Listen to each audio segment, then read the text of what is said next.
Pick up the trash at 6:30, but they pick up the recycling.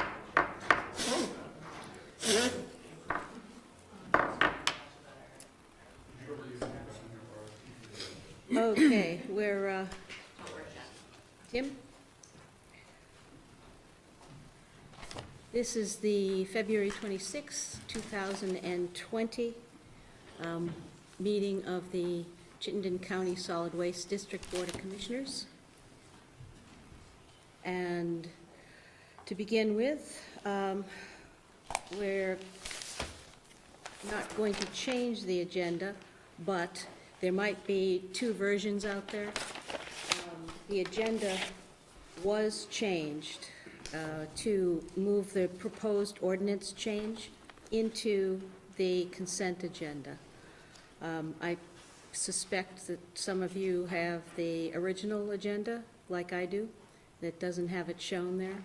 So just to let you know that it's been moved and there, in case anybody has a question that they wanted to call it out of the consent agenda from.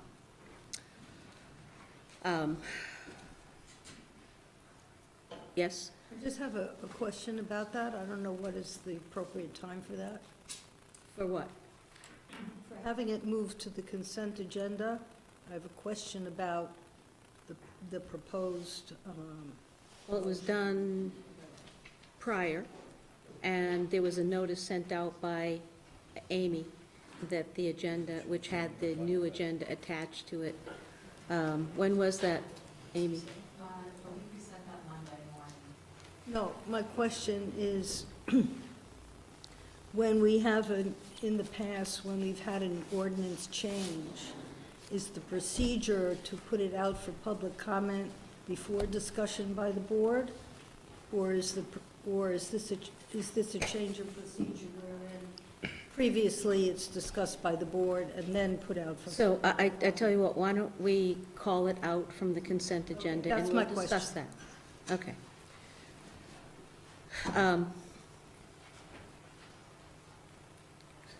Did you have anything to I have no say other about change. the agenda? No. Change? No? We have no public here to speak. Mike Casella. Casella, Mike? Okay, you're now getting closer to qualifying for those 3 hours of minimum wage from CSWD, yeah. It's another hole punched in your card. Thank you for your diligence. The agenda item number 3, the consent agenda, less the proposed ordinance change. Without objection, the consent agenda is approved with that alteration. Hearing no objection, the consent agenda is approved.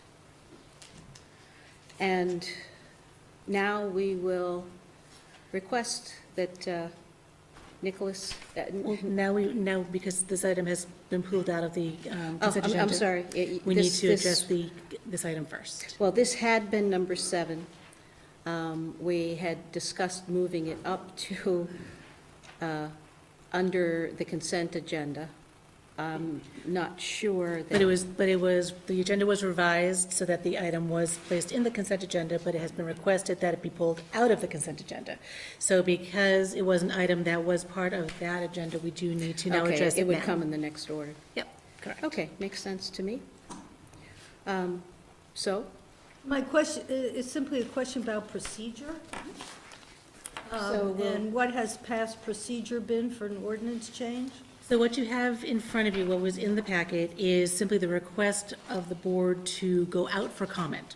So this is, we need you, this body, to say, yes, we approve the public comment period. And then we would go out with a public comment period, bring those results back for the board to then adopt or not the ordinance change. Right, so my question is a proposed ordinance change normally put out for public comment before discussion by the board or vice versa? I believe that it is. Josh, do you? This is the process that we've followed before, and it's essentially to get, if we have a lot of pushback or a lot of comments, we can amend it before we bring it to the board for their comment. Certainly, if we've sent the change, Janine sent the changes, we can, if there are questions at this point, we're more than happy to hear them. But this has always been the process before. That was my question, that's all. So there's no action to be taken? Well, there's a resolve to allow us to go out to public comment period. So we do have a resolution at the bottom of the There memo. is a resolution in your packet. Would anyone like to move that resolution? Paul, You want me to read the resolution? would you please? Be it resolved that the Board of Commissioners authorizes compliance staff to initiate a public comment process seeking input on proposed changes to the solid waste management ordinance as summarized in the memo dated February 18, 2020. Do we have a second? Second. Any discussion? Any further discussion? Any questions? In that case, all those in favor of Aye. opposed, abstaining? Motion is passed. Thank you. One comment I did want to make, and thank you to Commissioner Russ for pointing out on the chart that has the solid waste management fee to date, budget to actual, we are missing a value for August. So we will place the value into the chart, and I will resend the chart as soon as that chart has been corrected. Now, we're going to hear about how we should be doing this from Nicole Mace. So please proceed. Thank you. So my name is Nicole. I am an attorney with the firm of McNeil, Liddy & Sheehan. Joined the firm this fall after 8 years with the Vermont School Boards Association, where I worked with elected bodies all over the state around questions surrounding roles and responsibilities, the open meeting law, and Robert's Rules of Order. So when this request came to our office, folks turned to me and said, "You've been doing this for the last 8 years." So it's my pleasure to be here. In addition to that role, I also served for 4 years on the Winooski City Council. And so I have sort of sat in your seats, so to speak, in terms of balancing a lot of the dynamics that anyone confronts when they are either elected or appointed to a board responsible for overseeing an operation. So tonight I am planning to cover a host of topics in a fairly short period of time.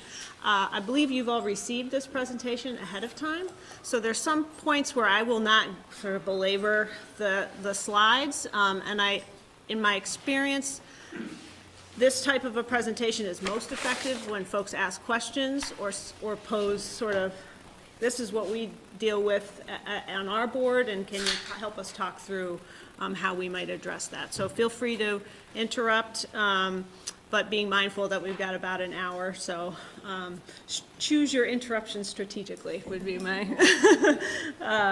So let's start with, I think, the big question to start with, which is what is the role of a board versus the role of an administration.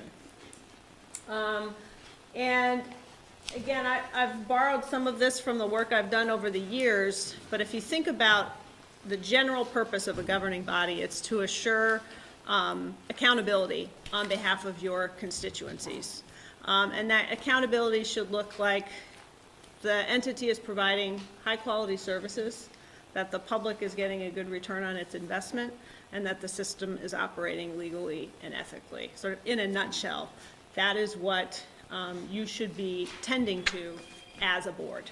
But what does that look like and what does that mean? It'll depend on the nature of the organization. I'm familiar with your charter. I've gone through it a couple times now, and each entity is responsible for delivering different types of services on behalf of their constituencies and have a different structure. But generally speaking, the board is sitting at a pretty high level and hiring an administrator to execute both the goals of the board and the objectives of sort of deliverables of the operations. But that the administrator is managing the operations of the entity. The board is also sort of the link between the entity itself and the communities it represents. So part of your role as a board is to actively seek opportunities for meaningful input from your constituencies. So you just opened up an ordinance for public comment. A role of a board can be to think through how are we going to make sure we're actually receiving comment when we do things like that, and what types of outreach can we as board members do to make sure our member communities understand, hey, this ordinance is being looked at. If you have questions or want to provide input, now's your opportunity. So that's a role of a board. If you're thinking more generally about what are the goals of this organization or this district, how are you incorporating what you know about your communities and your constituencies, what you're hearing from the experts that you've hired to run the operation, and translating that into some concrete goals that you can be monitoring over time? The entities, the organizations that struggle the most are ones that don't know exactly what they're aiming toward. And so they're sort of drifting from meeting to meeting, dealing with specific issues without having a sense of the bigger picture and what it is you're trying to accomplish. It becomes very hard to hold somebody accountable to that. It becomes hard to hold yourselves accountable if you don't have clearly articulable goals that you can measure. And that starts with the board. If you have goals, or a structure, oftentimes you're charged with, and then you are here, adopting policies that you need to achieve the goals. So you're gonna basically build the parameters within which your administration has to operate the district. You're charged with allocating resources based on goals, monitoring progress toward the goals, and evaluating them on an annual basis and refining them if it seems like, you know what, we had that wrong, or we're not going to be able to achieve that, or turns out something more important has come on the horizon, and we're going to need to turn our attention, our collective attention to those goals. And then that becomes a really effective way to turn back to your community and say, you know, we said we wanted to make progress on these 3 or 4 things. Here's what we've done this year to make progress towards them, and here are some refinements we're making. In the absence of clear objectives, it becomes very difficult to report back to your community how you're doing. And then, of course, many organizations, including yours, have statutory or charter-based obligations and responsibilities that you have to tend to, and you cannot delegate to an administrator. But by and large, when you think about the relationship between the board and the executive director, in this case, the board is tending to what are our goals, what are the parameters we're going to set in terms of policy, what resources do we need to allocate, and how are we going to measure progress and hold people accountable for making progress. The executive director is the chief executive who is responsible for running the operation, being accountable to the board for delivering on the goals within the parameters that have been established by the board. When I first served on the city council in Winooski, I found myself showing up to meetings and being asked to make big decisions on, major capital investments or, sale of property or ordinance change. And it was very difficult to know whether one decision, how one decision fit within a greater sense of what we were trying to accomplish, because we had no vision statement, we had no goals. It was just sell this property or do this thing. And I think some of the staff understood, but the council had never taken the time to say, what is it that this community cares about? And how do we want to orient this organization, this city government, to deliver on the things that the community cares about? So we spent some time, had a retreat, we did community surveys, identified 4 goal areas, and just speaking from experience, it was a really, really powerful way for the council to hold itself accountable and for the community to understand what it is we were doing and why. And it then became an effective tool for the city manager to work with her staff to, reorganize departments, reassign certain roles and responsibilities, clear some tasks off the plate that really weren't connected to anything that we had prioritized as a city. And it takes time, but over the course of several years, it really had a powerful effect. And it started with the council taking that responsibility. So how does that, resonate or not with you in terms of that dynamic that can exist? Any observations? Any questions?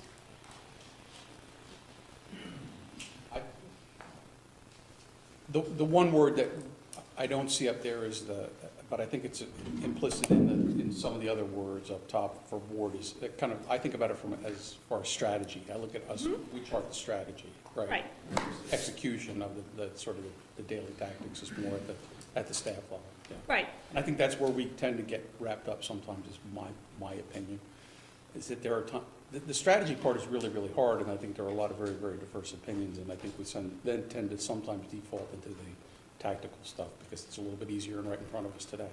Right, and that's completely natural board behavior, really, to number one, have meetings consumed with tasks that you need to complete, so it's hard to set aside the time you need to take to really have the conversation around how are we going to prioritize all the different strategies that folks think are important. And the tasks often lend themselves to getting into some of the operational details. And frankly, I worked with school boards on budget processes, right? And so folks would sit and talk for hours about a $10,000 expenditure line on a budget because it was something it was an item that they understood, right? And could really sort of dig into. Whereas conversations around what's the minimum or maximum class size we should have for the district, sort of the big cost drivers, didn't get engaged with, right? So I think it's totally natural, and what you need to do is sort of plan to correct against that not behavior, but that tendency by setting aside time to really dig into what is it that we're going to focus on, what are our top strategies, and then how are we going to structure our board meetings so that we're setting aside time to focus on those. So that then is a responsibility of the board chair to make sure that the agendas will permit that, will set aside time for those kinds of discussions. Correct. And I think that, I like to think about it as like a cycle, an annual cycle, and it's typically a good thing for a board to schedule some type of a retreat where it's a few hours and you're clearing the deck of the usual business and you're really focusing on,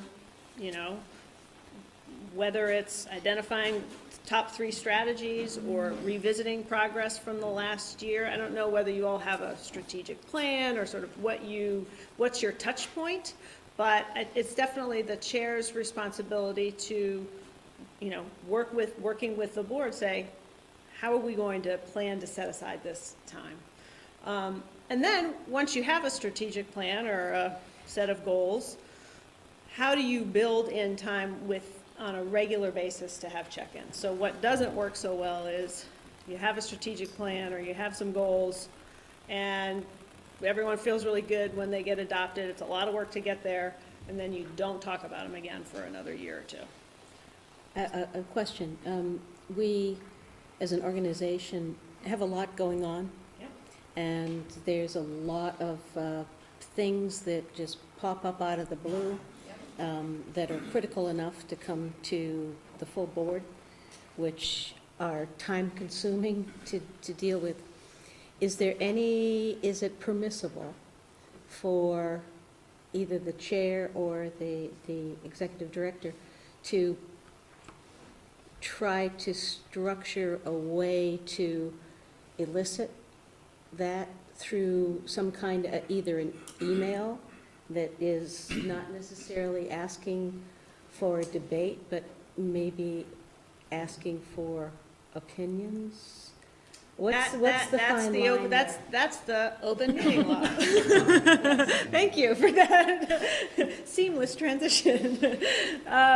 So, you know, about 5 or 6 years ago, the legislature took a pretty deep look at the open meeting law and was part of a group that was advocating for the open meeting laws to begin to reflect the 21st century and the fact that people do a lot of work remotely and use Google Docs, and, you know, that could there be some way to modernize the open meeting law to allow for that type of remote input while still having some protections in place for the public to be able to access that.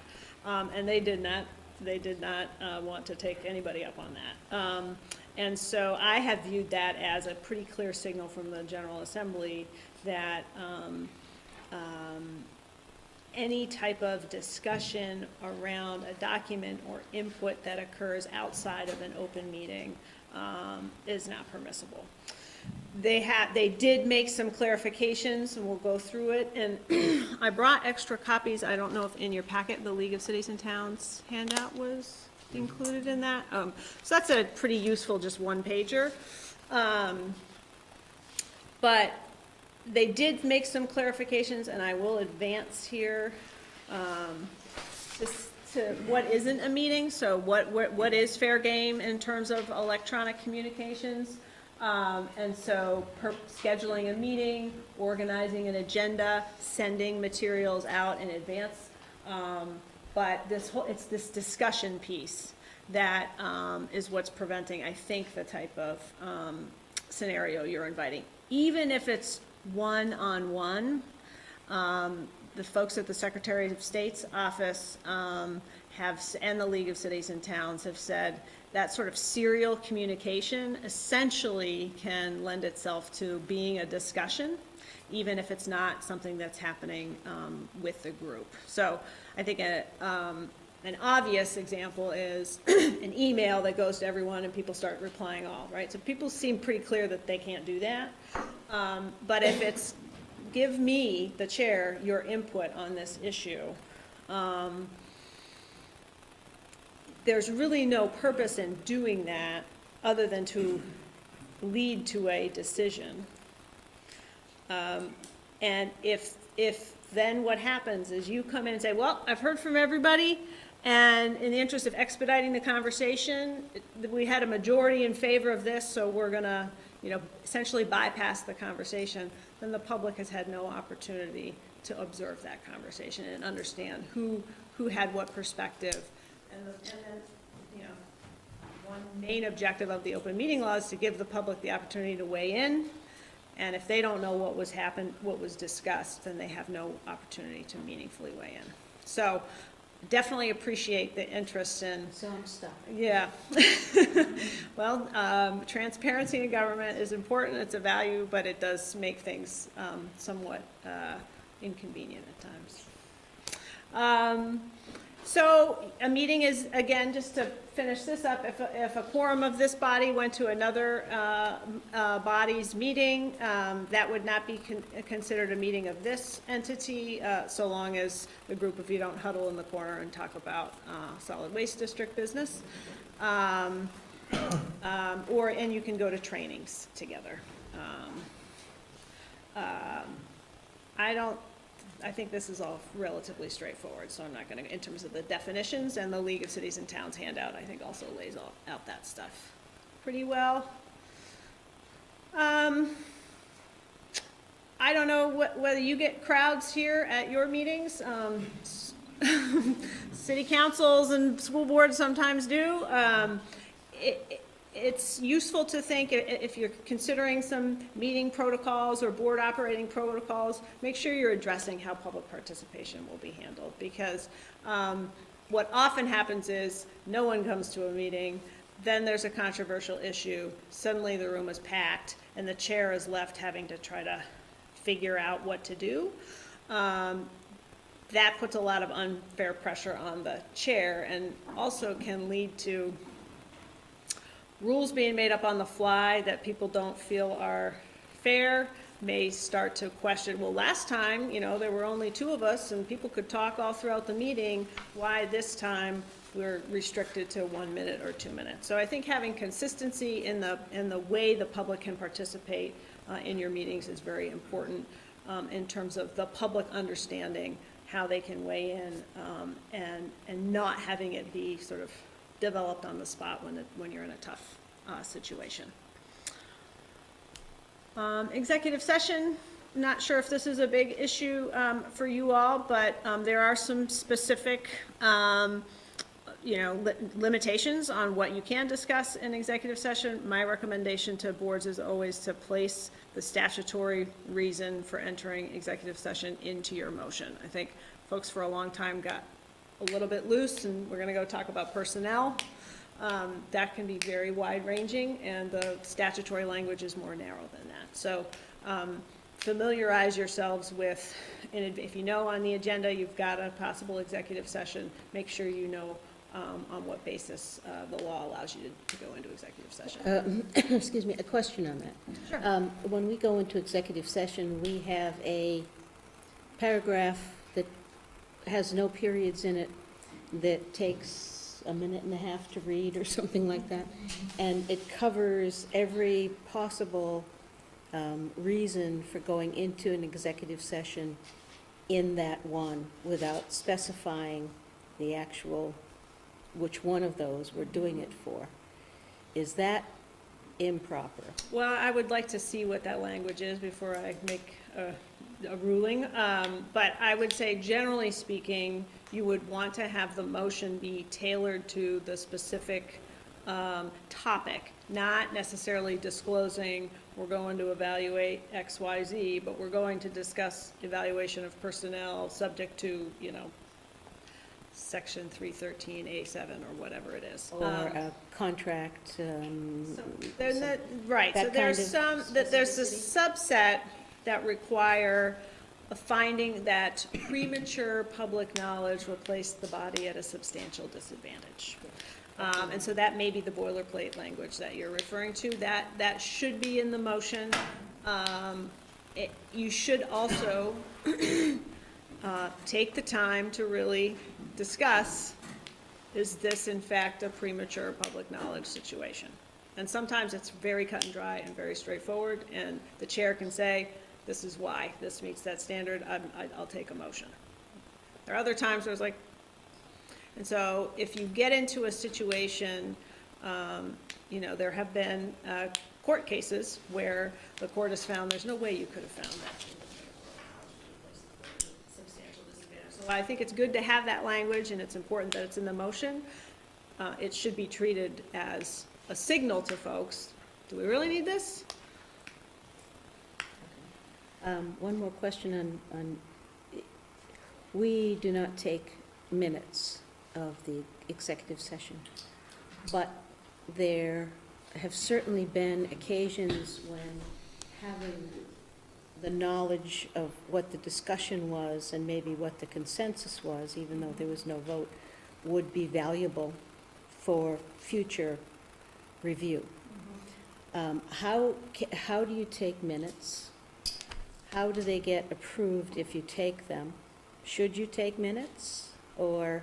I typically advise against taking minutes of what occurs in executive session, other than to say, the minutes for the meeting say the reason that executive session was entered into, who attended the executive session. You cannot take action in executive session, and so unless there's a real estate issue. But for all other action, you would need to come out and take action. And so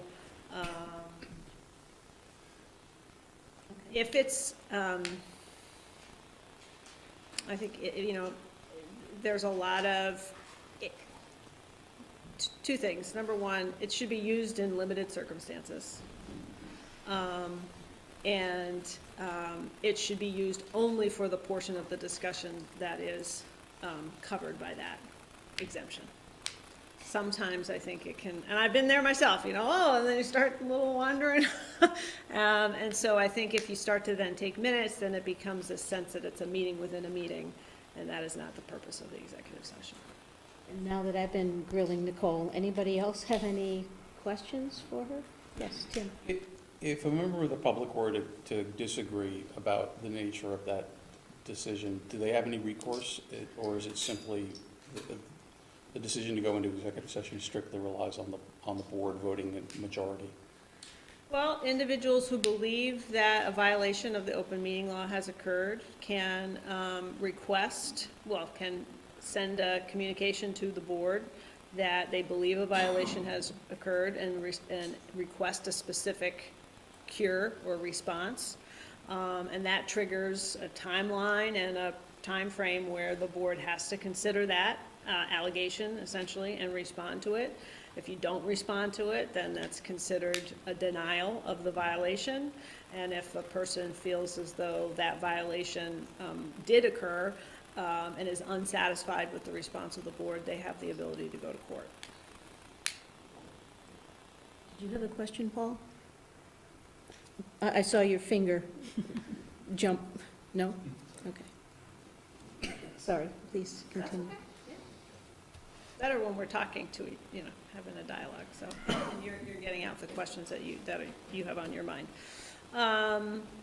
So another question that has come up for me over the years is the status of a committee. Some questions about whether they are public bodies subject to the open meeting law. They are definitely public bodies subject to the open meeting law, so always caution against having multiple committees or committees that exist for no clear purpose, because they require a lot of work to ensure that they're being compliant with the law. Only the board can create a committee. Individuals cannot create a committee. And I believe every committee should come with a clear charge, so that folks know why they're coming together and what work they are doing on behalf of the board. A committee can never act on behalf of the board. They're essentially a strategy for doing research, collecting information, doing sort of pre-work to inform the board's conversation. Can sometimes be a good way to bring in people who are not on the board into the process to provide input. Do you operate with an executive committee? Yes. Okay. And again, I think that's sometimes difficulties arise when there's not a clear charge for an executive committee, so that folks understand this is what their function and role is and how they will ensure that the full board is looped into the work that they do. So that's, does anybody have any questions about committees? Okay. So the role of the chair is also one that can come up a lot. It is an important leadership position for the board, but the chair does not have special status to be able to act on behalf of the board. Action is only taken by the full board. But as a leader, the chair has this unique role to play in terms of a board is essentially a team comprised of a lot of different perspectives and viewpoints, and it's the chair can play an important role in bringing a team together and making sure that you're working well together and focusing on shared objectives. And again, the process of goal setting can be a good way to do that. The chair, as you mentioned earlier, is responsible for developing the agendas, working with the administration to do that. And again, be tending to what did we say we wanted to accomplish this year, and how can we incorporate that into our monthly work plan. Parliamentary procedures, we're going to get into Robert's rules in a little bit. Robert's rules are very important in terms of maintaining order and making sure that you have minutes that accurately reflect the actions that were taken. And so a chair can use those procedures to make sure that meetings are being run effectively. I think if a chair is, too much of a focus on parliamentary procedure can sometimes shut down a conversation. So there's a bit of an art to it, I think, in terms of using it to make sure the meeting is progressing, action is being taken, people feel heard, but also not, using it in such a way that people feel alienated from the discussion, or like if I don't know exactly how to word this motion, I'm not going to make a motion, that kind of thing. The chair, when you're having a discussion, if there's a motion on the table, it's the chair's job to make sure that anyone who wants to speak to the motion or weigh in has an opportunity to be heard, and that we're not going to be calling on the same person to weigh in unless we've allowed everyone to share their viewpoints. So that's a really important role. Compliance with the open meeting law is important. And serving as that liaison between the board and the executive director of the administration. And typically, the chair will act as the spokesperson for the board. It may be that there's a specific topic, a bond vote, or the budget, where another board member who's the chair of the finance committee, for example, possesses more fluency with the topic, that you may want to designate that person as the spokesperson, because they just have to have the technical knowledge. But generally speaking, the chair will serve as the spokesperson. Again, if you have some board protocols, that can help to clarify that. What gets tricky is when you've got multiple people, and particularly in a representative organization where you've got multiple municipalities and multiple, roles that you may play, multiple ways that you may fulfill your role as a representative to a certain community. I think that's something to have that conversation about. So when I go and report back to the Shelburne Select Board, what authorization do I, how am I the spokesperson for the board versus I'm the Shelburne rep on the board? I think that's probably I don't know if that's come up, but that might be an area where you want to think about and talk about. Could you define that a little bit more? Yeah, so you're all appointed by different member municipalities. And I would expect at some point you come before the select board or the appointing entity and provide some kind of report on what's happening here. I received a presentation once or twice a year when I was on the council. And so I think in the normal course of business, it's probably not a controversial thing to be there representing these are the areas of focus, these are the areas in the budget that we want you to be aware of. And that conversation is typically led by the executive director, but you have the rep there. If there's where things start to get dicey is if there's a controversial subject and you have a rep to the board who disagrees with an action taken by the board. And as part of their presentation to their member community, they say, well, this is the direction we're going into, but I think it's a huge mistake. That can start to cause problems on a board when you've got individual members sort of calling into question in a pretty public way actions that were taken by the board. People certainly don't lose their First Amendment rights to speak their mind and say, but I think it becomes a question of the overall credibility of the organization in terms of how that disagreement is discussed. So I don't want to forecast or create problems where there aren't problems, but I've seen enough of, in education, we have things called supervisory unions that cover multiple school districts, and you have reps go, and that type of dynamic is not uncommon, so. Well, we have had that occur, and what I want to understand, it is and should be permissible for the commissioner to express to the board that the issue that they disagree with and the perspective of a municipality, they don't need to become a lockstep, monothink. That's not what you're saying, is it? So what I'm suggesting is that it's a nuanced conversation. So where you can say, this is the process, I'm here as your representative to this board. I'm gonna tell you about the process that the board undertook to arrive at the decision, whether it's, we heard from these folks, or so, ultimately, I looked at all the, facts that were provided, I listened to folks in the community, and I voted against.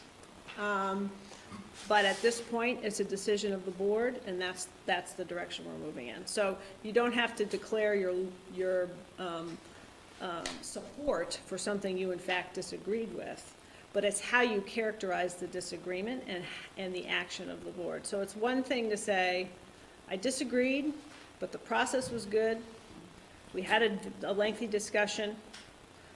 This is the result, and this is what I expect you'll see next, versus, man, oh man, I don't know what they're doing over there. Right? Because one is, disagreements happen. This is a democratic process. We're not always going to win. This is the result, and I believe you me, I'm gonna be paying close attention to how this gets implemented, and if it's not going well, I'm gonna ask the board to revisit the conversation. Versus those jokers don't know what they're doing, because that starts to have people calling the question, what is this that we're a member of? And so, as a board member, you have an obligation to ensure that the communities that are, part of this entity have faith. You have a duty of care, a duty of loyalty to this organization to make sure that it is successful. That doesn't mean you're going to agree with everything, but you should not be undermining its credibility with the constituencies that are members of it. Does that make sense? Yes, it does, yes, thank you. Okay. Any questions about the chair role before I move on to some ethical tips? Conflict of interest is a new area that the legislature has required now every municipality to have a conflict of interest policy, so I'm sure you all have one because the deadline was last July. The definition of conflict of interest, I think, is important to understand in your policy and be pretty comfortable with the procedure for addressing them. Vermont is a small state. Conflicts abound. I think oftentimes people feel raising concerns about a conflict of interest is somehow a personal attack or someone's accusing you of doing something wrong.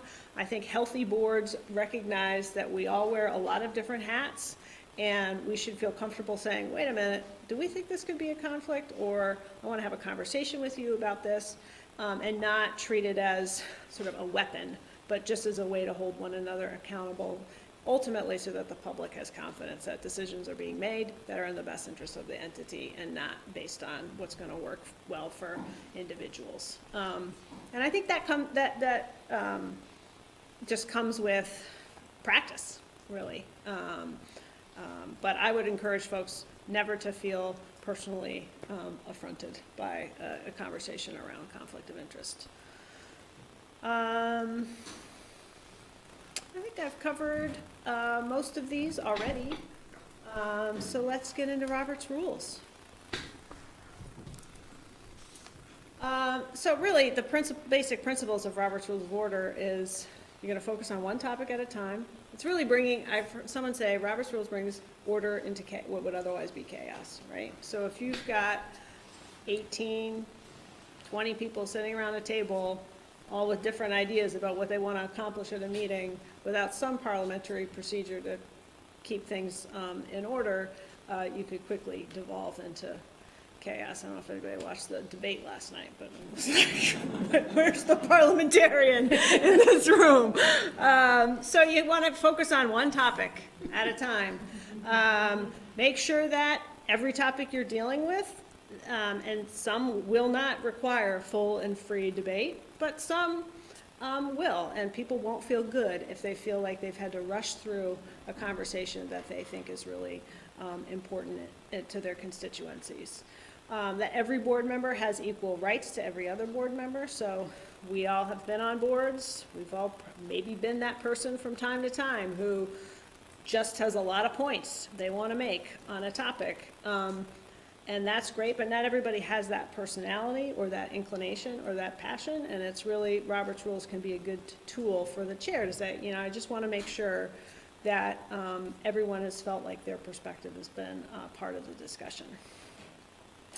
While the rules are structured so that the will of the majority is what is needed to take action, the rights of the minority are preserved. So even if you, as I said earlier, it's all part of the process of people feeling like, well, I disagreed with the result, but I know my perspective was on the table and part of the discussion. And it really is a tool for, again, all the perspectives, all the personalities, all the humanity of it all is merged into what's important for this organization and the greater good of the organization. So those really the principles underlying a lot of really technical language. So I don't know to what extent you want to get into a lot of detail on Robert's Rules, but you can't take action without a motion. And you can have multiple motions, but it all starts with a main motion, which is somebody proposing to take action. And once a motion has been made, you have to deal with that motion. It can be modified by a secondary motion, and those generally fall into three types. A subsidiary motion, which modifies the original motion. So I think you know, missed a word or two here that would be really helpful in terms of, you know, someone says, I move we adopt the budget. Well, I think maybe we want to specify which budget. Or maybe we don't want to say shall, maybe we want to do may. So somebody can make a motion to amend the main motion. There's also privileged motions which say, you know, it's got nothing to do with the main motion, but we need to take a break. I need a recess or something that is of such importance as to be entitled to immediate attention.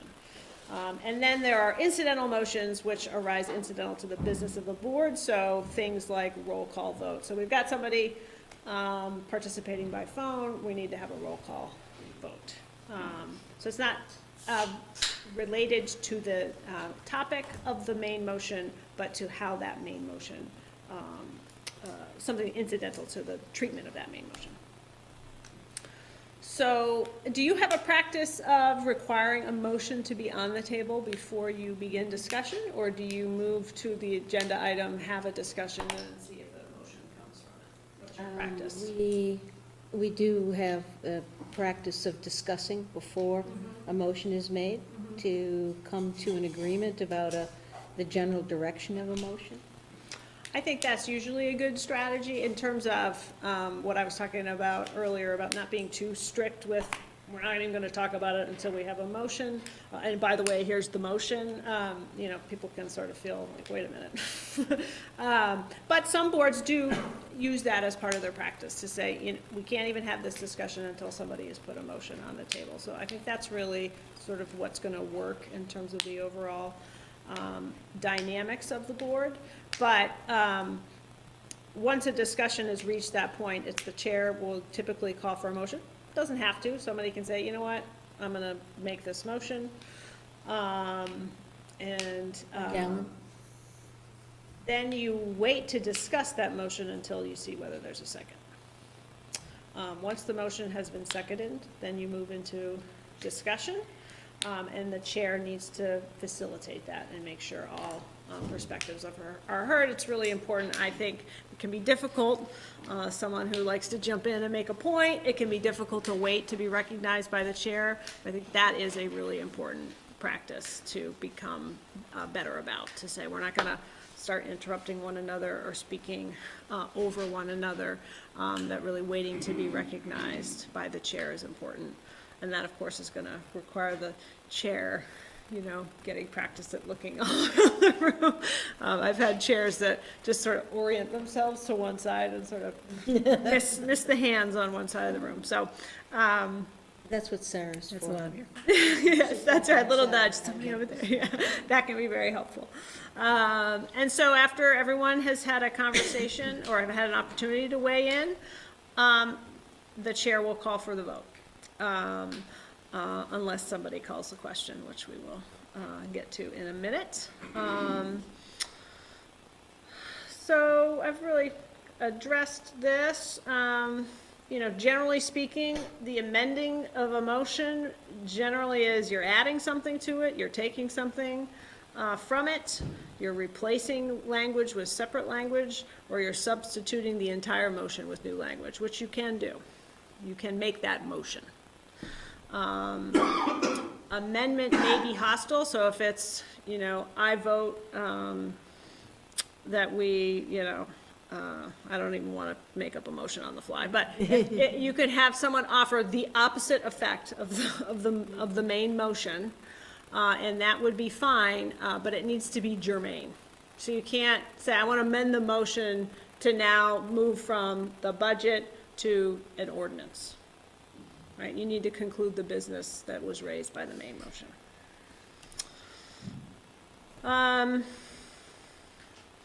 There are some motions that can get made through the course of a discussion. These are probably the most common, that don't really have anything to do with the substance of amending a main motion, but a motion to postpone indefinitely can effectively kill the motion, at least for that meeting. And a majority vote is all that's required to table that conversation or postpone it indefinitely. Tabling it can essentially lay the business aside, and you can consider it later in that meeting or at a subsequent meeting. So we're going to table it until after dinner, or we're going to table it until we have more information from the administration about some of the questions that have been raised. Calling the question comes from board members who are like, I don't want to keep having this conversation. We've now made all the points, and so it's time to take the vote. In order to do that, because you're cutting off debate, you need a 2/3 vote to pass that motion. If you have multiple motions, so you've got a main motion, the example here is I move we adopt the budget. Somebody says, I'm not sure that's clear enough, I want to amend it to insert the phrase FY21 budget as presented. And then somebody says, well, I'm going to move that we postpone the action entirely until our next meeting so the executive director can obtain more input. So the order is that you deal with the most recent motion first. So you have a discussion about, do we postpone this discussion until our next meeting? We can't do that, we have to warn it, or, you have that discussion, and then the chair will call for a vote. If that motion passes and it's been amended, then you have to have a vote on that motion. If it doesn't pass, then you move to the secondary motion, which is to clarify which budget you're talking about. If that amendment passes, then you move to approve the amended motion. So what can be confusing is, I've seen some chairs or some groups say, they approve the amendment, but they then fail to act on the motion as amended. So it's useful to have somebody next to you helping keep track, like, wait a minute, you've got one more step to do. Exactly. And typically that last vote can go pretty quickly because all of the debate has happened up until that point. So, yes, sir. Some groups only allow 2 secondary motions to be on the floor at any given time. I think that's probably makes good sense, otherwise it gets very confusing. So I would say no more than this. Thank you for that. That's all the slides I have. I did bring some copies because the question came up in terms of how do you start to codify some of the operating protocols associated with board operations. And so I just have, these are from when I was on the city council in Winooski, our board operating procedures, the mayor and council rules of procedure, and they reflect open meeting law requirements. It becomes a useful tool for new board members to orient themselves to, this is how we're going to operate. It's very helpful for the public to understand. This is how we, these are the points at which I can engage either in the course of a meeting or generally outside of a meeting if I want to connect with my representative on the board. Here's what I can expect. So it's just in the, as you're thinking through how to codify some of these operations, this is just. Thank you. You're very welcome. Very helpful. Anyone have any questions on what you've heard or points to be made? Thank you very much. You are most welcome. You know how to find me if you have any Yes. questions. Very helpful. Have a good rest of your meeting. Thank you.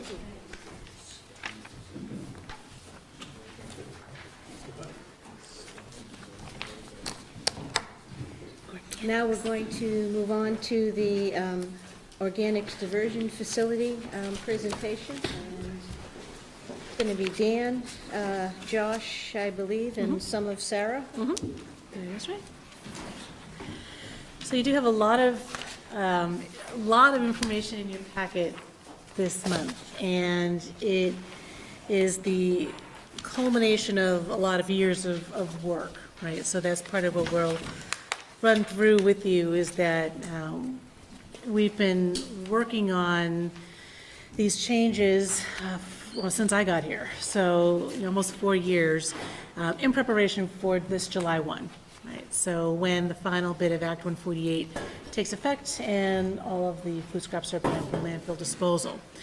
So this has been a long time, a lot of work gone into it, and we are actually very proud of the work that we've done here. And we have folks from SES Engineers, who is our consultant who worked on the latest iteration of our drawings for the operational changes that we're hoping to make, and as well doing the cost benefit analysis. And so Vita's here to do that. And with that, I'm just going to let Josh and Dan jump in. This will be a bit of a, as we do, a bit of a tag team, but Josh will lead off. So this is a presentation to kind of bring the last 4 years together and kind of give us an idea of the direction that staff thinks that we should go in.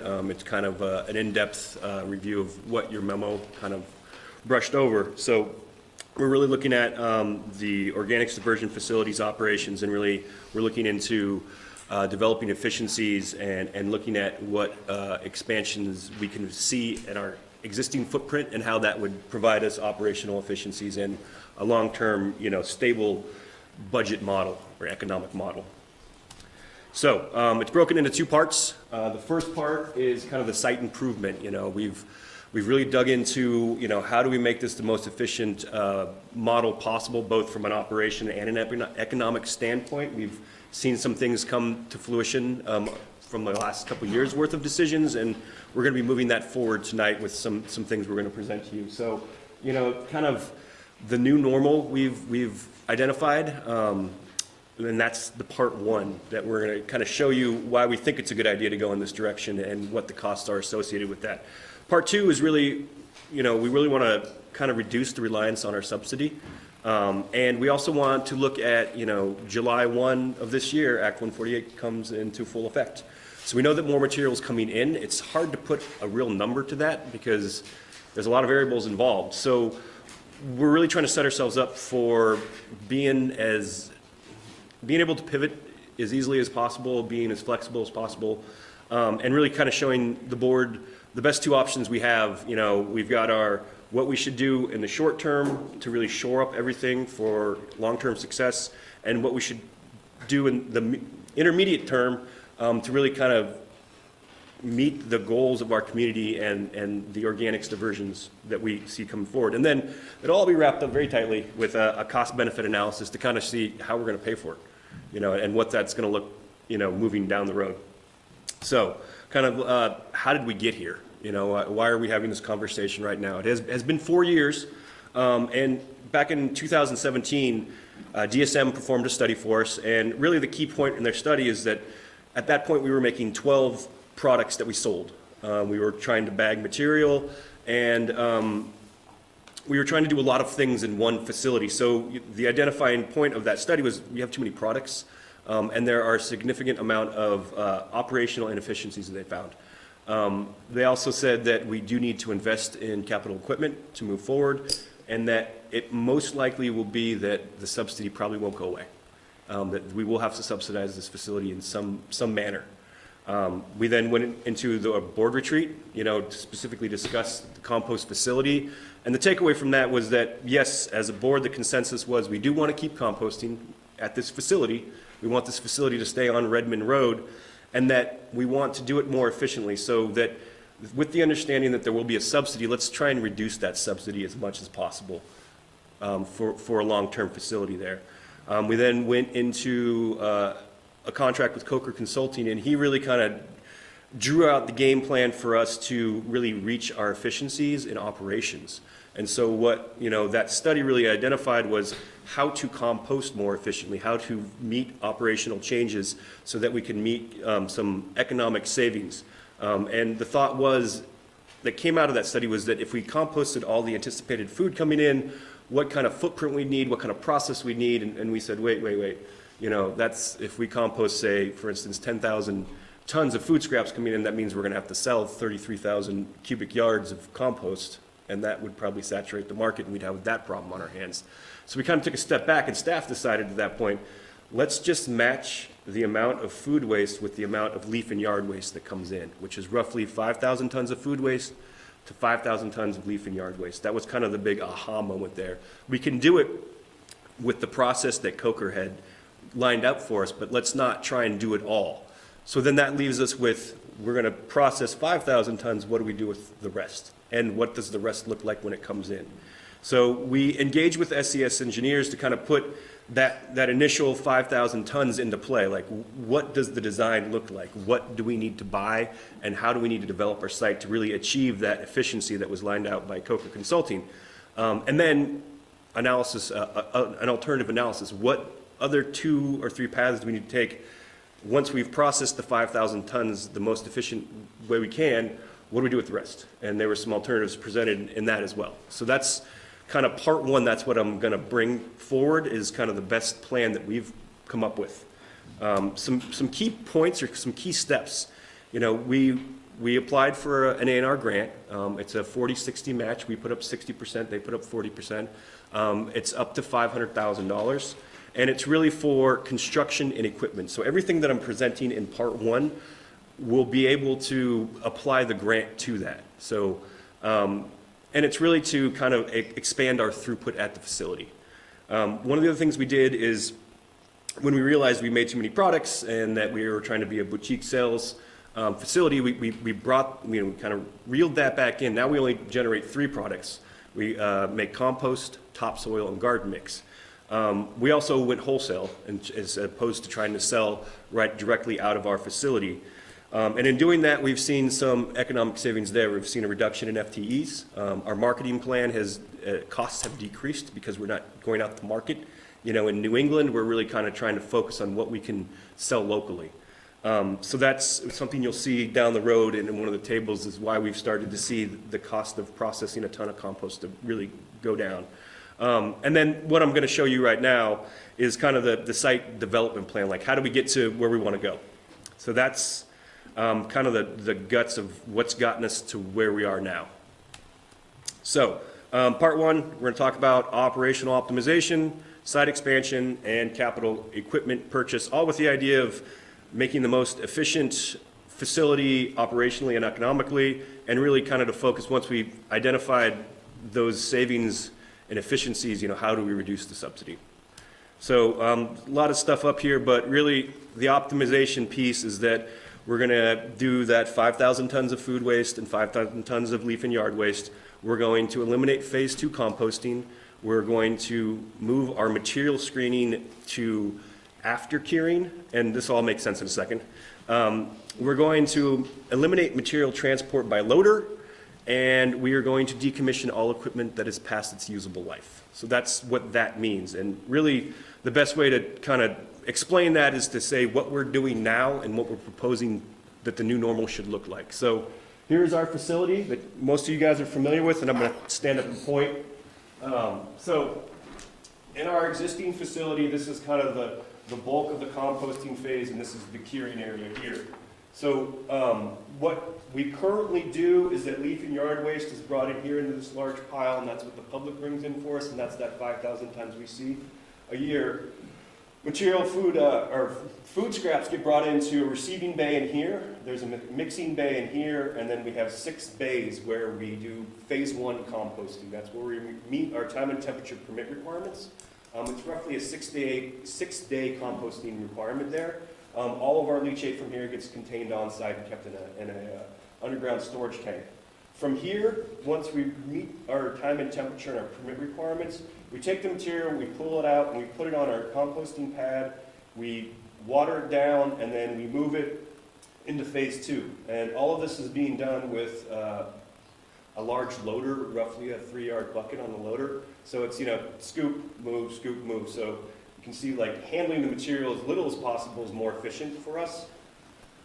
Once we're in phase 2, it lasts roughly 30 days. That's kind of an extended aerated static pile composting. That's where we kind of really do a big breakdown of the material. From there, we bring it back out and we bring it to our screener. If we can't screen fast enough, we have to stockpile it here, and then we run it through our screener, and then we transport it via loader in a 3-yard bucket, roughly 3.5-yard bucket, down to our curing pile. When we screen right here, we pull all the wood chips out, and that reduces that compost by about 50%. And the reason we do that is because if you left the wood chips in, we wouldn't have enough room here to cure it. When we bring it out here, it's mostly fines. We make these big, large kind of bread loaf piles that are upwards of 14 feet tall. When you do that and you don't have a lot of structure to it, it takes longer for the material to break down. So what I'm really saying is that the curing area, it takes 6 months. It takes a long time to really get your compost to mature in this setup, but we don't have an ability to expand there. And then from here, again, all via loader, we take the material and then we move it over here, and that's where we make our different types of material. So we make our topsoil and our garden mix. And all of these sites, or all these areas, are subject to heavy rains. If it gets really wet, it becomes difficult to get to curing, or we can't get to our blending area, which is also why we run everything via loader, because that's the only piece of equipment that we can really move materials through the site most of the year. Sometimes it gets bad enough we can't use the loaders either. So again, if you think about it operationally, 365 days out of the year, we can't always move the material. One of the other things to really point out here is that the only way we can mix these piles, because you want to turn your compost to expose it to air and expose it to moisture, is a 1-yard excavator, 1-yard bucket excavator. So if you imagine you've got, a 1,600-yard pile or a 2,500-yard pile, that's going to take a week, if not 2 weeks, to go through the entire thing. And that's the only way that we can really do that mixing process because of our footprint here, and we have to build the pile so high to fit in there. So that's what we are doing currently. What we're proposing to be done here is that we're getting rid of phase 2. We're running everything for 16 days in phase one to still meet our time and temperature requirements and all the permit requirements that we have. We will then pull it out, run it via an 18-yard dump truck, and bring it out to here. We're going to expand this area so that we can windrow it. And a windrow is like a bread loaf, but it's only about 8 feet tall and about 18 feet wide. So the piles are more manageable, and they're going to be a lot longer, which is why we need to expand this, and I'll show you that expansion in a second. We have to expand it because, again, we'll have 50% more volume because we keep the wood chips in it. But because the wood chips are there, that means we can get a lot more ventilation and circulation through, get a lot more air into the process. And so we will cut this from a 6-month period down to roughly a 3 to 4 month period. So our throughput increases. Then we're going to deliberately expand this area and make it accessible by all seasons. And we're going to screen here, so we'll pull the wood chips out here. And then we'll have our blending area and our sales area. And the other important thing is that we're deliberately building this up so that when trucks come in, we can efficiently load them when they can get out. So that we don't have to move, it just makes the process more efficient. Now all of these efficiencies are also contingent on the purchase of a windrow turner. So as I said here, just, it takes roughly 2 to 3 days to say do a pile this big. It would take about an hour to do it with a windrow turner. So that you can see right there, there's just labor, there's fuel. So that's one of the efficiencies we're going to find. What I'm going to talk about moving forward is that we've got 3 key components. We've got the blending of the material where we make the phase one. We've got the turning of the product and curing, and then we've got the blending of the product and curing. So what essentially the windrow turner will do will really provide all of that in a much quicker fashion. A much quicker fashion. We did the numbers, it's roughly 20 times faster to blend it, or to mix it in the windrow curing area. And roughly we can do 200 yards a day of blending here. We can do roughly 800 yards of blending in an hour here. So I mean, just you're seeing where the efficiencies are coming from. So that's kind of, those are the operational efficiencies we're gonna look to find. Does that make sense? Everybody? Next question. In the curing piles where you were talking about having the windrow turner, are we pretty confident that leaving the wood chips in will be consistent enough across the year to make that efficiency gain consistent across sort of all 4 seasons? Or are the wood chips, does that vary at all in terms of like how many wood chips you pull out in the sorting phase as it is right now? So that's actually a good question. So we ran the model from Coker. One of the sensitivities that we analyzed was, what are the variables that you change a little bit and your outcomes change a lot? And one of the things was the recyclability of wood chips. So I don't know if this is going to totally answer your question, but we're estimating right now that we pull out, 50 to 80% of the wood chips and return them back into the process here. Here we would be pulling out 20% of the wood chips because the rest of it will break down.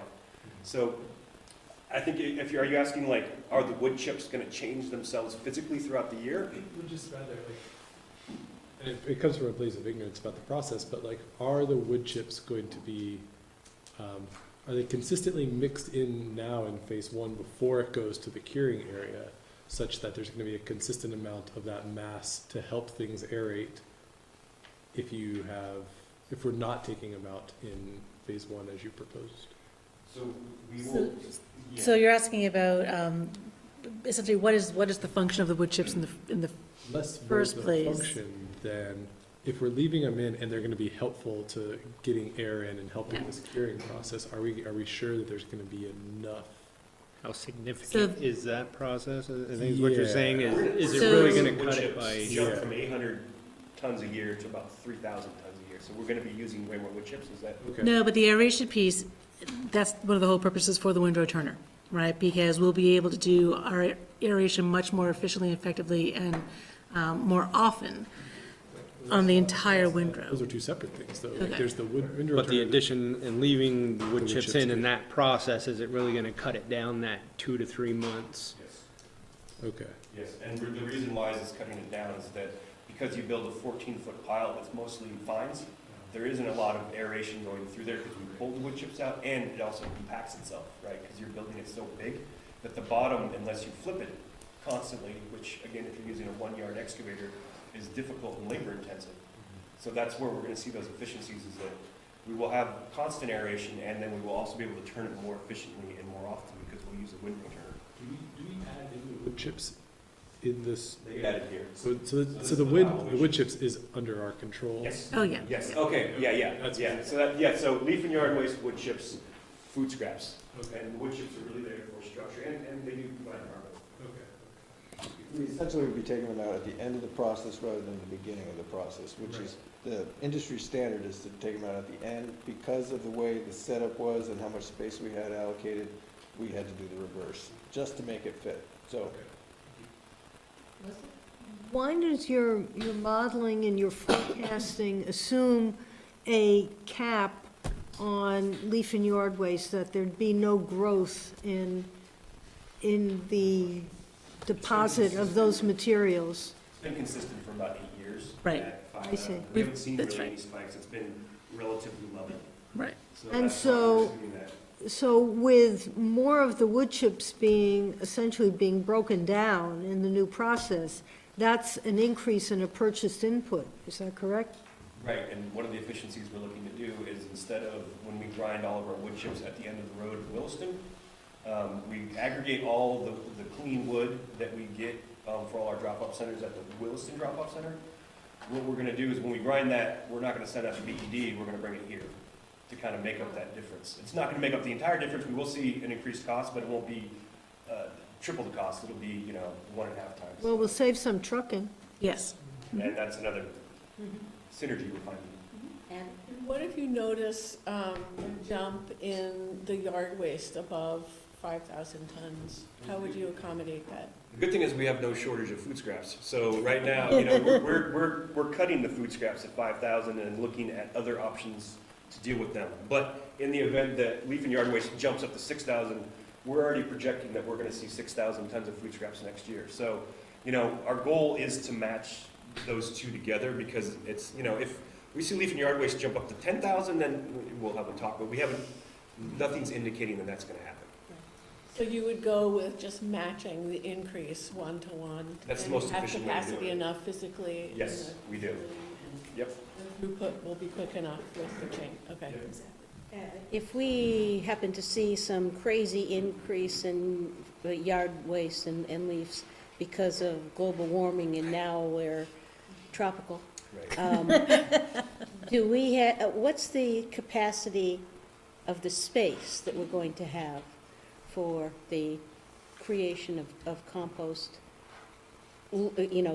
Bringing that back to the leaf and yard waste that would be used. Josh, do you want to forward through Yeah, two more in fact, slides? yeah, Because that's that actually might, gonna this get next into kind of one. the site dimensions, so, Yes, yep. so, yeah, Well, let me. you can wait Yeah, and no, that's Yep, that's actually where we're going next. So again, as I jumped the gun on this and said, we're gonna expand the area to allow for windrow turning, that's that curing area that we're gonna expand out, and I'll get into the design of that.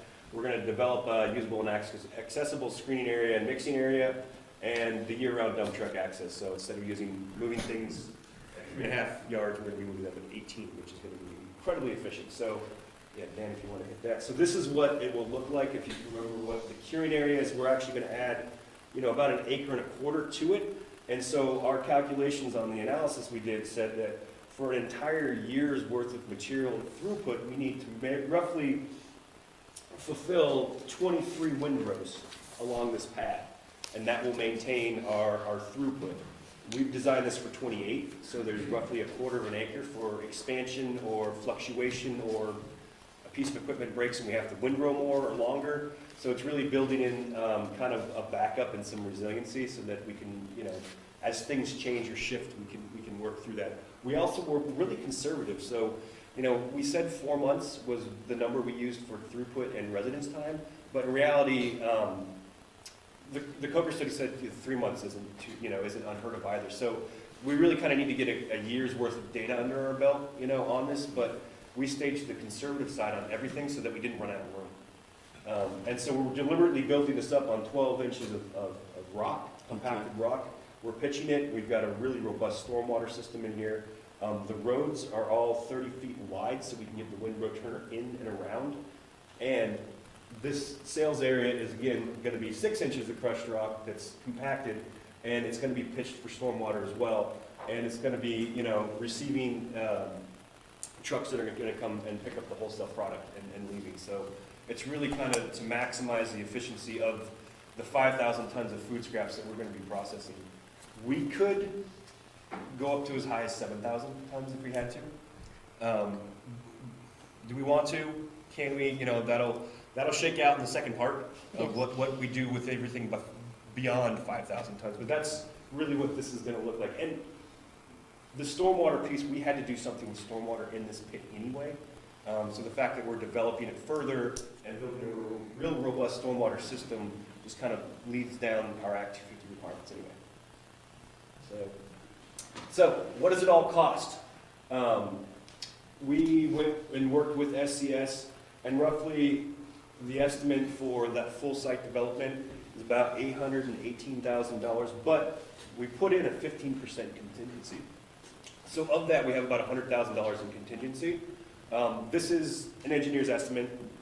We will have to go to bid with this, and we do want to go to bid with this. The best that we can figure is we'll come in under this. But it kind of breaks down, you know, really what the construction needs to be, and we've got around $100,000 worth of stormwater built into this. So that's that. Now we're getting into the purchase of capital equipment. And FY20, which is this fiscal year, we had budgeted $500,000. We went out to bid for the windrow turner, the one we wanted, and the one we demoed. We demoed two. Came back in at $380,000, which was favorable for us. The dump truck, we want to budget that for FY21 is roughly $120,000, and a stacking conveyor is $71,000, and that's just on the screening end. You can build a bigger pile so you don't have to constantly monitor it with a loader. So it's just going to build in more efficiency. The important thing to point out here is what this windrow turner is going to do for us. And I really wanted this slide to kind of sit with you guys for a minute. So as I said, we were going to use the windrow turner for mixing the material on the front end when we receive it, turning the material on the windrow pad, and blending the material once it's done. And currently, we mix with our tub mixer, we turn with our excavator, and then we blend with these two different screens. All of these will need to be replaced within the next 2 years. The replacement cost estimate is $853,000 for those.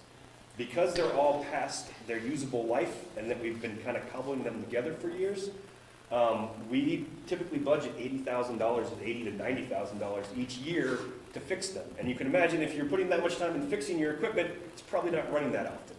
So again, the efficiencies we're going to see here is consistent and reliable equipment. And if you look at this price, the payback on this and return on investment just on the maintenance cost is about 3 years.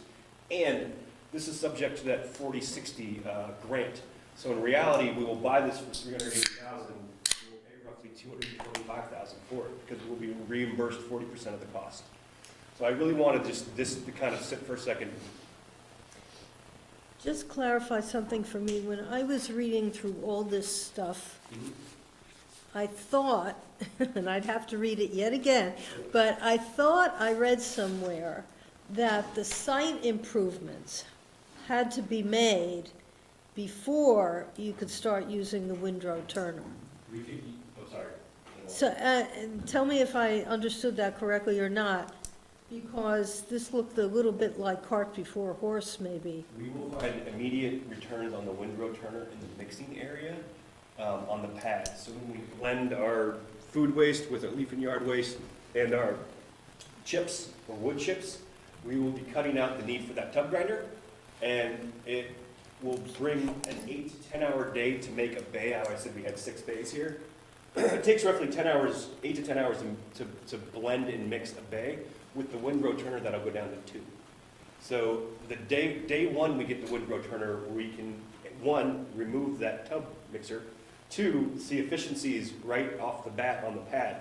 The other thing is that if we purchase the windrow turner and the lead time is roughly mid-May, that leads us into the ability, if we get hammered by some act of God that everybody says Act 148 is the way to go, and we see our food waste double, because we removed the tub grinder, we could transfer material if we were in an emergency situation. You know, because the tub mixer is taking up space in a bay, and we can use that bay as a transfer option, which we'll get into later. So it kind of gives us that immediate flexibility. Our goal, it's an aggressive goal, is to have the site developed by the fall. And so that way, we can then put all the uses, and that's why the dump truck was FY '21.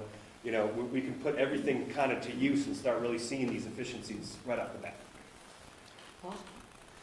So the windrow turner needs to be in 2 different locations. Is that a problem with it having to go back and forth a lot? Inefficient? We bought one with tracks. We hope to buy one with We tracks. hope to buy one.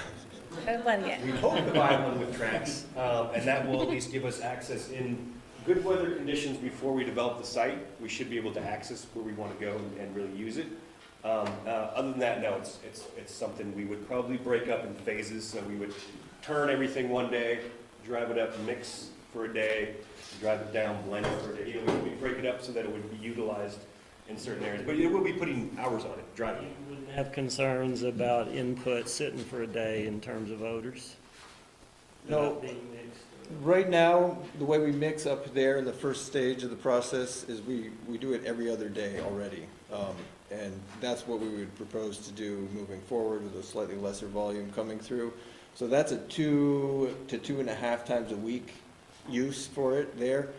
Turning the windrows, that one does require a little bit of build out in order to do that piece, but that's only probably once a week. It'd probably be a little bit weather dependent.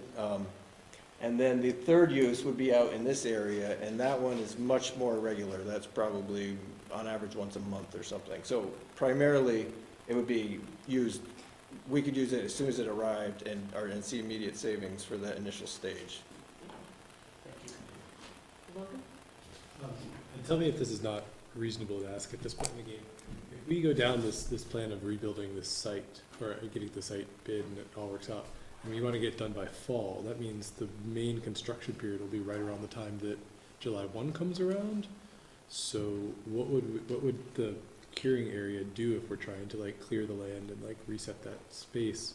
Construction plan will be tight and it'll be phased. So we would most likely, the best way I can see it happening is that we need to move all this material over here first, build this side out, and then bring it back, build this side out, and then this material would then pushed over to here, blended and ready for sale, and then we would start constructing windrows.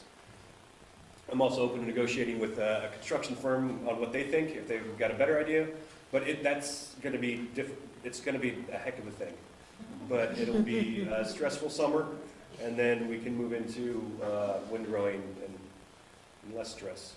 I would say, unlike some of the other projects we've undertaken recently, this one is fairly simple in that it's just stone and, you know, a little bit of bulldozing, moving of earth, but it's all fairly quick. There's no concrete, there's no asphalt, there's no utilities, there's no piping of water, so the space constraints still are what they are, but we do have some flexibility in moving some things around. But in terms of once we get going, so long as we don't get 60 inches of rain or something, we should be in good shape. Are they putting infrastructure in for stormwater, or is it all gonna be ditches and? $100,000, we're doing infiltration trenches, and we're doing infiltration ponds, and then we'll do overflows as well. So we've got a pretty robust stormwater plan that O'Leary Burke's working on, or finalizing right now. We'll have it done by Friday. I think that led into my question. Any permitting issues that need to be addressed? Yeah, this would be an Act 250 permit, an Act 78 permit, and a town administrative permit for sure, because we're expanding impermeable surfaces, and we're also just expanding the footprint of the site. So they will most likely be minor amendments, because again, we're not putting concrete in the ground, we're not putting buildings up, we're not putting utilities in, but it still needs to be addressed. So, you know, step one will probably be get Act 78 and stormwater in the room together and propose our plan to them, and see what, you know, get an interview process to see what they think and how they want it to look. And the Wilson reps aren't here tonight, but we did present to the select board last month, Josh and Dan and I, so they are apprised of our plans. Lee? I know it's probably kind of jumping the gun and, you know, phases of construction. I know you're gonna build your roads up, so, you know, you're not underwater all the time, but how do you plan on moving material prior to getting a dump truck without, if you have new roads? Because I know the problem with moving material with a loader, you get material spills out of the bucket, drives over it, starts going like this, and you get material, and next thing you know, the road's trashed. So how are you gonna That'll avoid? be part of the bidding process. So the construction will require that the contractor comes in with dump trucks, moves everything out of the way, that'll be something, we're not gonna take that on ourselves. Yeah. We can't, we still, run a composting facility, so Still gonna have to move material from. we're gonna get it from the Mixing curing area area. over, so it'll be, maybe we could provide a loader, but it'll be multiple dump trucks, move it fast, move it in a day or two, get it out of the way, get the site developed as fast as possible, bring it back. So that'll be the piece when we go to bid on what that looks like. And we've got, roughly 30 grand to put in there for mobilization fees, and that's what I see, being a part of that. Even after, I think it's gonna be a maintenance issue. If it's all gravel roads, it's gonna have to be Yeah. graded and. The grading, and that's why we're going above and beyond the stormwater requirements, because we don't want any excess stormwater messing with our site, especially because, we're gonna need to drive the windrow turner around. So we've built in, on some of our cost analysis, we built in just basic maintenance for both the pads and the roads. Just a certain amount of stone every year that we need to put on, just to build that into the model, because we know we're gonna need to do it. Because it's gonna be incredibly important that we maintain a very clean site. Any of that retained stormwater, can that be used in the process of, composting or not? It could be. We didn't use that yet. We built some really robust infiltration trenches, really big. That way nothing will come on from behind us. And then everything that would be coming off the pads will then be directed to most likely an infiltration pond. And if we need to step it up, we can put a constructed wetland in. It's like a rock wetland. So those are the things we're looking at. If there is an excess of water that we can maintain down there, then we'll use it in the system, we'll bring it back in and use it again. So just for the people who weren't part of the demos, I just got a couple pictures. So if you go to the next one, this is actually the one that we are proposing we purchase. This is the mix of this in the front end. This is organics mixed with leafy yard waste mixed with wood chips.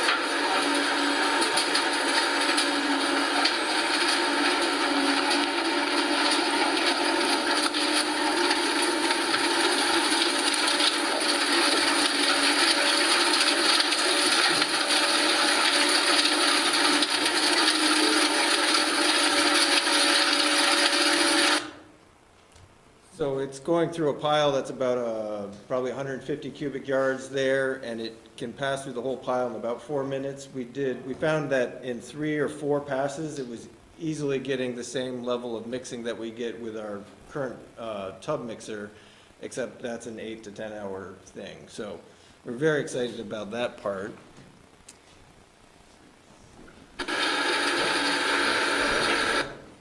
One more time. There we go. So this would be blending. This would be not windrow turning in the middle, but this would be on the back end of our material, and this would be, sand mixed with compost to make like a topsoil.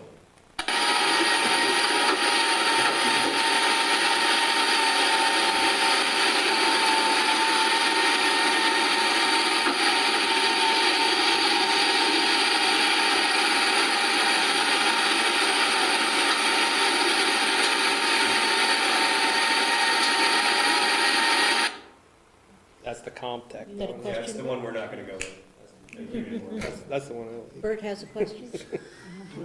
I was there for that one. Air, the length of the new windrows and the more turning over in the final area, what is the potential of creating more adverse odors, similar to what we had originally when this operation started up? I would guess that the aeration is good for the composting, but it also, in my mind, might generate more odor. So we plan, when we do our initial aeration, currently we have phase 1 and phase 2, what we call phase 1 and phase 2 composting. Phase 1 is the first couple of weeks. And if you're doing it well, it's usually within the first 10 days that the volatile organic compounds that are what we smell when compost goes poorly, those are controlled and broken down to the point where by day 11 or 12, you can still tell that it's compost, but it's not those offensive odors. And so by the time it gets out into the windrows where we would be hitting it with this machine and turning it rapidly, it should be pretty well controlled odor-wise. And that's what we found already with what we do, the way we do it now. So we do a secondary aeration phase now, but that's not going to be necessary. And that step now, we've already controlled almost all the odor. The odor is early on, unlike backyard composting or windrow composting without the aeration on the front end. The odor, the reason we're doing aeration at all is because that's where we take care of the potentially foul odors escaping, is that first 2 weeks of, thermophilic composting. Which is why we're not changing phase one. It's working pretty well. We've got 7 years of practice. I understand. So, just to kind of hit this home, I think this is an important piece of information here that, Dan had put together. Again, when I'm talking about these site improvements with this windrow turner, this is, solely for blending, mixing the windrows, and then mixing the material on the front end. So the three kind of core components of composting, this doesn't take into account screening, not receiving materials. There's a lot of other stuff that happens. But with just the windrow turner, we'll see a percent reduction of 68% in labor hours, not people, hours. And you can see probably why is because we're going through things a lot quicker. We're going to see a reduction in diesel consumption. We're going to see a significant reduction in maintenance. And really the overall cost for those three core components of our composting facility, we'll see, our estimates a 79% reduction in cost.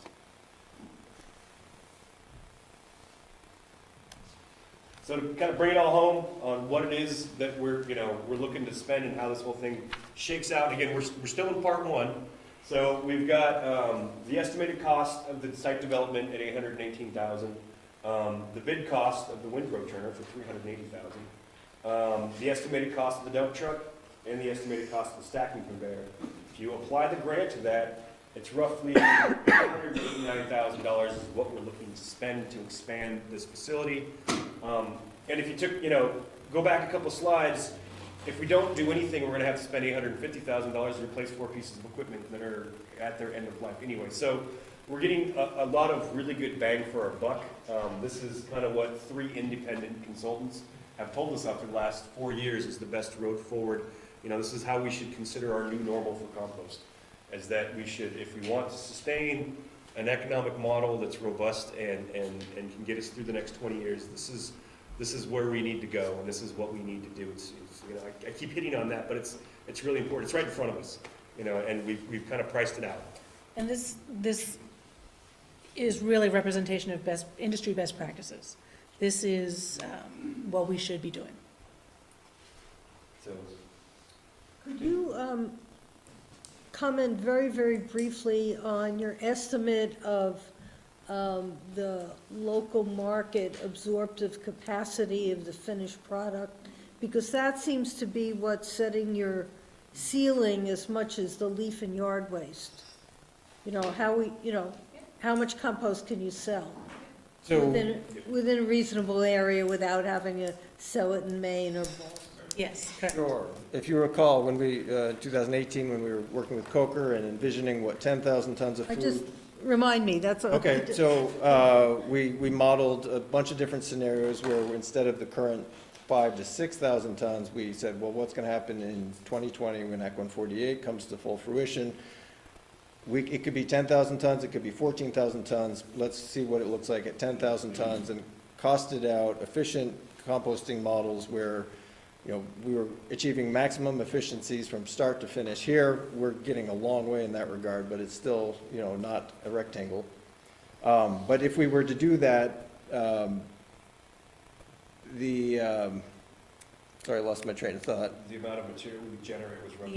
Yes, that was what Josh was referring to as the 33,000 cubic yards of finished compost is what we would need to find homes for. And it was at that point that members of the board, as well as members of staff, said, can we really find homes for that? We did an exercise and identified potential new markets for that material, and even then, we weren't coming quite there. We were falling short. And so with this model, we're down to 5,000 tons of food, matching it with our current yard waste, and we're projecting to increase a little bit of yield from about 11,000 cubic yards current generation, or current production to maybe 13,000 cubic yards. And there we feel very comfortable that with new markets that have already come to light, both with roadside usage, Vermont Agency of Transportation is taking much interest. There's a lot of market development within the Composting Association of Vermont.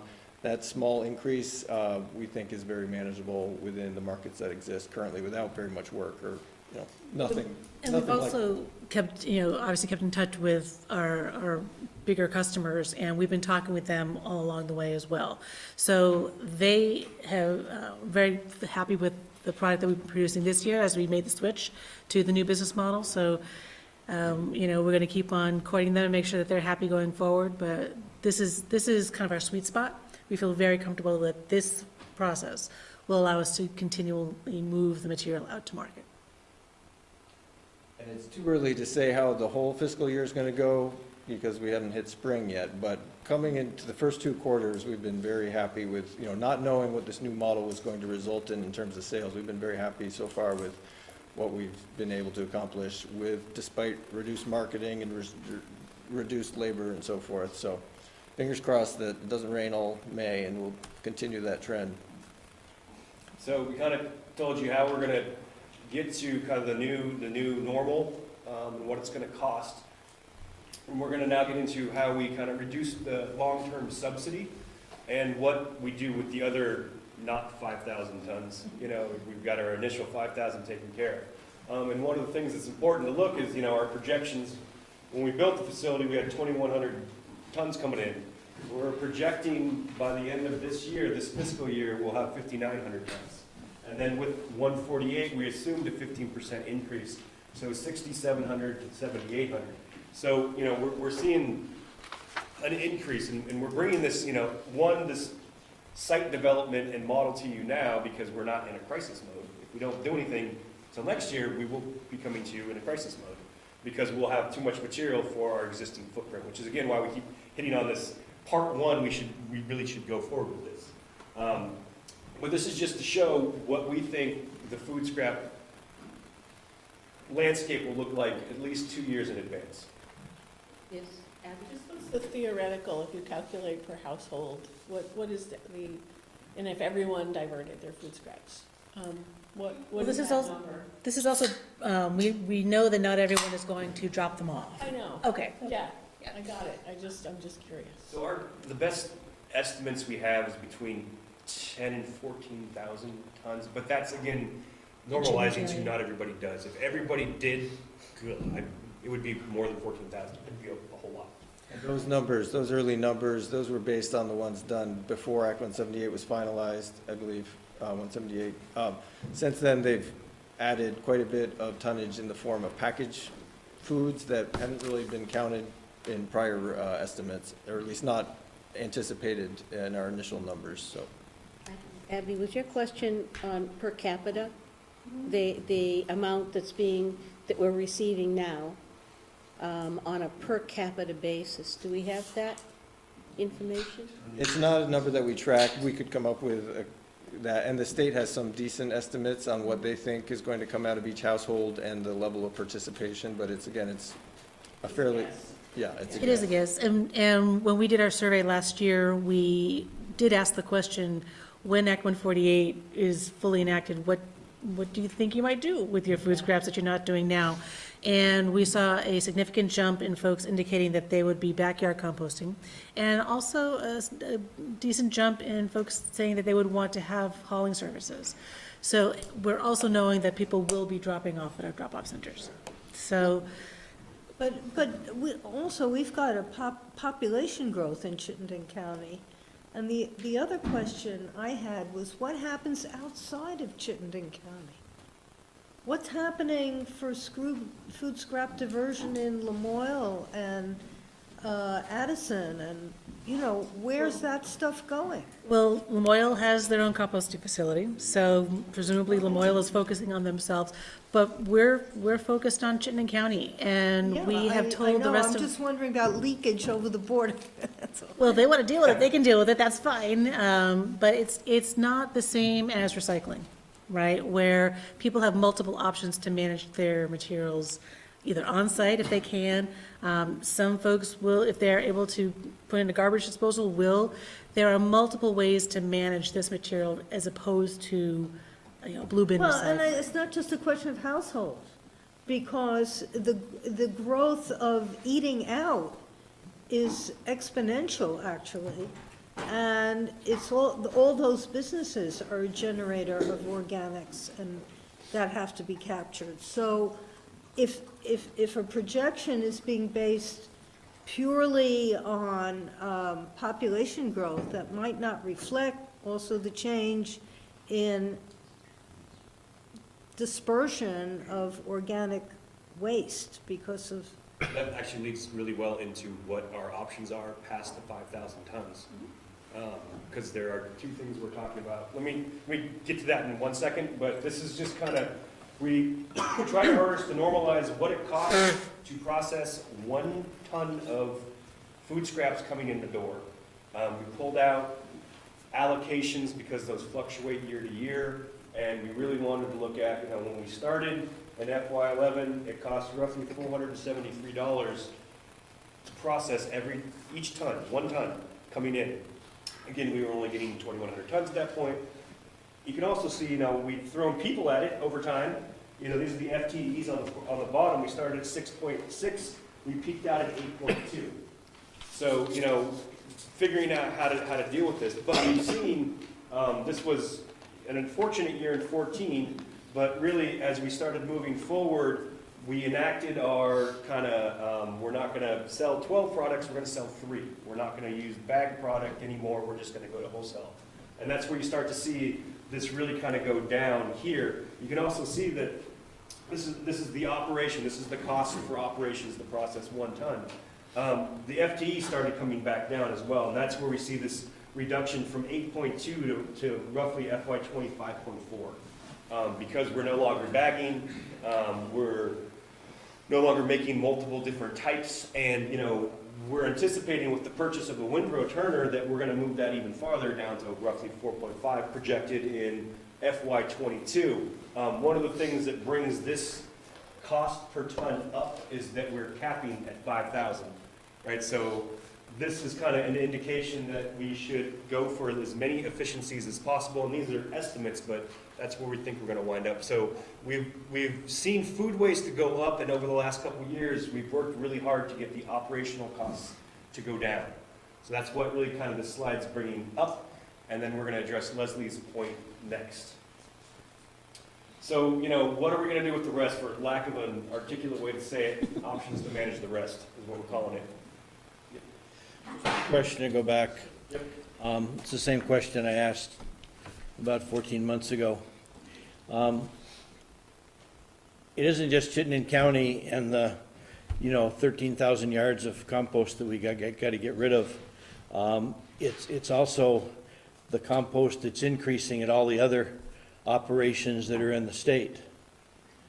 And I mean, it goes a little bit to what Leslie was just, trying to relate to, but I mean, I don't know what the names are, but like Grow Compost and everything else, going to be getting more people bringing stuff to them, and they're going to be creating more topsoil. And you said that the people that we're working with all are going to be taking all this topsoil, but as soon as it's cheaper someplace else, and they've got it, they're going to be taking it. So I'm just curious how you incorporate the increase in volume of compost across the state into our sales plan.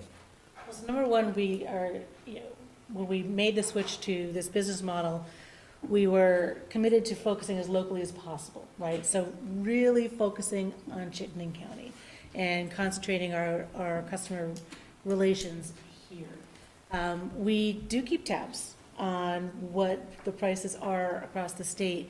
And Dan and I had a conversation a couple of weeks ago about, well, should we raise our price, should we not? And I was saying, well, do we need to? Just because we can, should we? And so, well, these numbers are very important to be able to say, our goal is to keep our subsidy down. Our goal is also to move our material. And our goal is also to make a high-quality material that people are seeking. So can I guarantee that we're always going to be able to be selling to the same customers? Of course not. But what I can tell you is that we do keep an eye on it. And we are still producing an excellent, high-quality product. And that proof is in the pudding right there.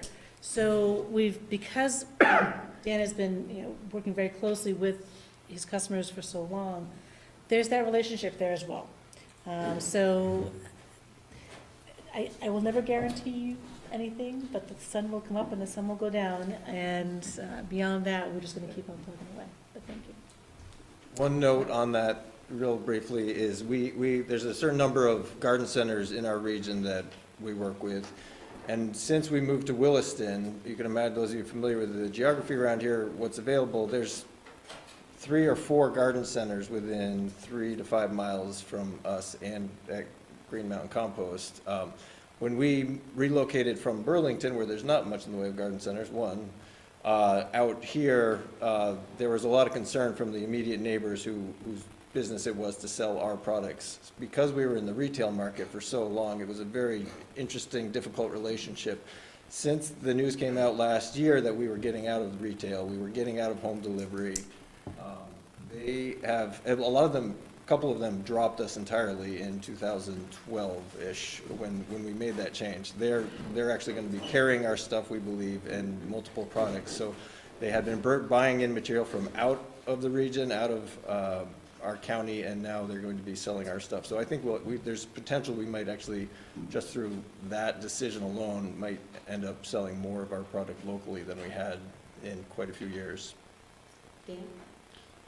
Given the good education that you're providing, how are you noticing the quality of the contributions of the food scraps?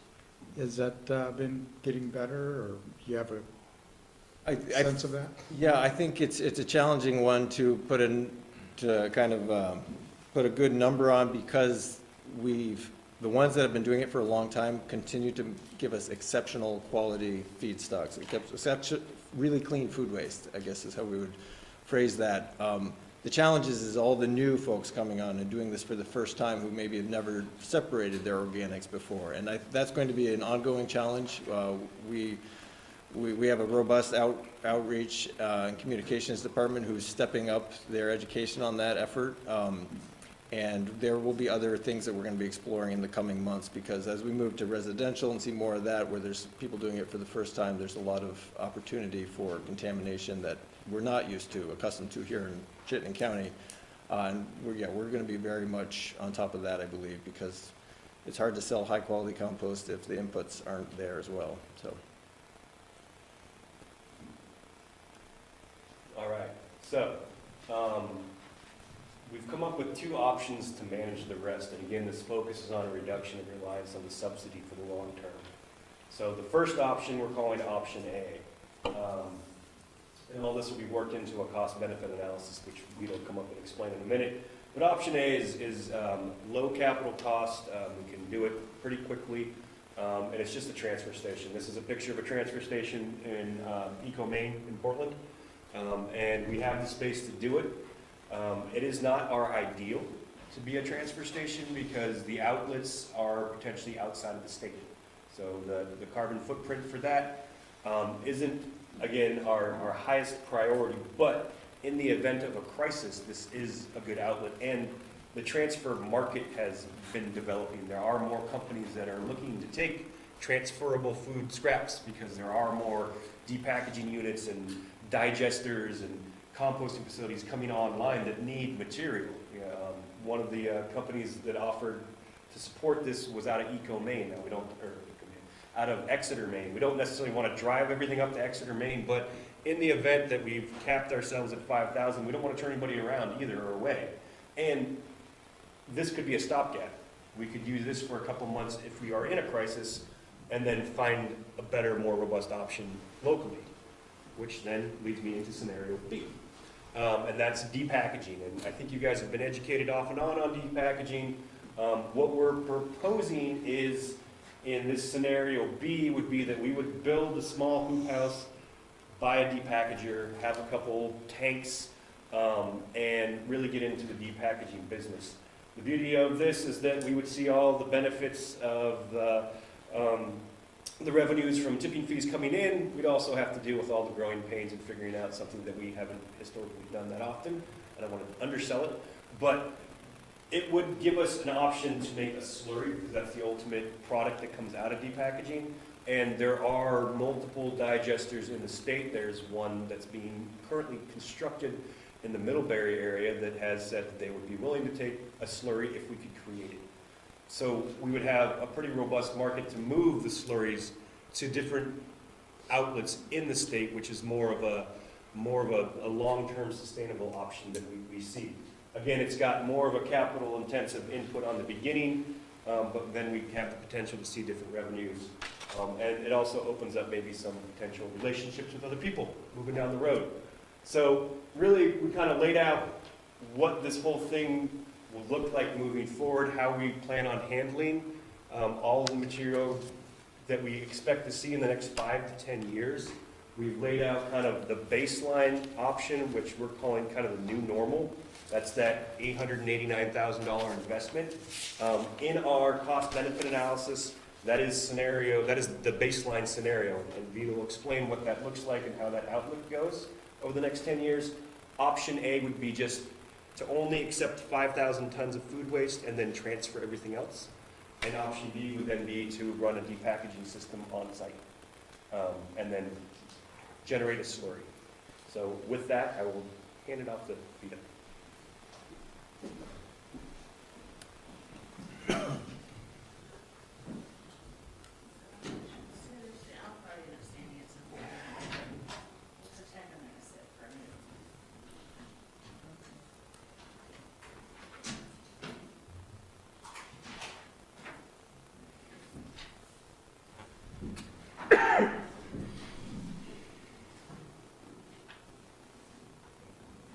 Hey Josh, while we're pulling that up, what was the budgeted, what did we put in the budget for the windrow? We budgeted 500,000. And it's coming in at what? 380. Yeah. And the cost of the dump truck is what? 120. So is there any, do we want to make both acquisitions at the same time? It's not a bad thought, to tell you the truth, you know. Well, we'd have, I mean, it's not in the capital budget, we would just need to get permission from the board to add it to this year's capital budget.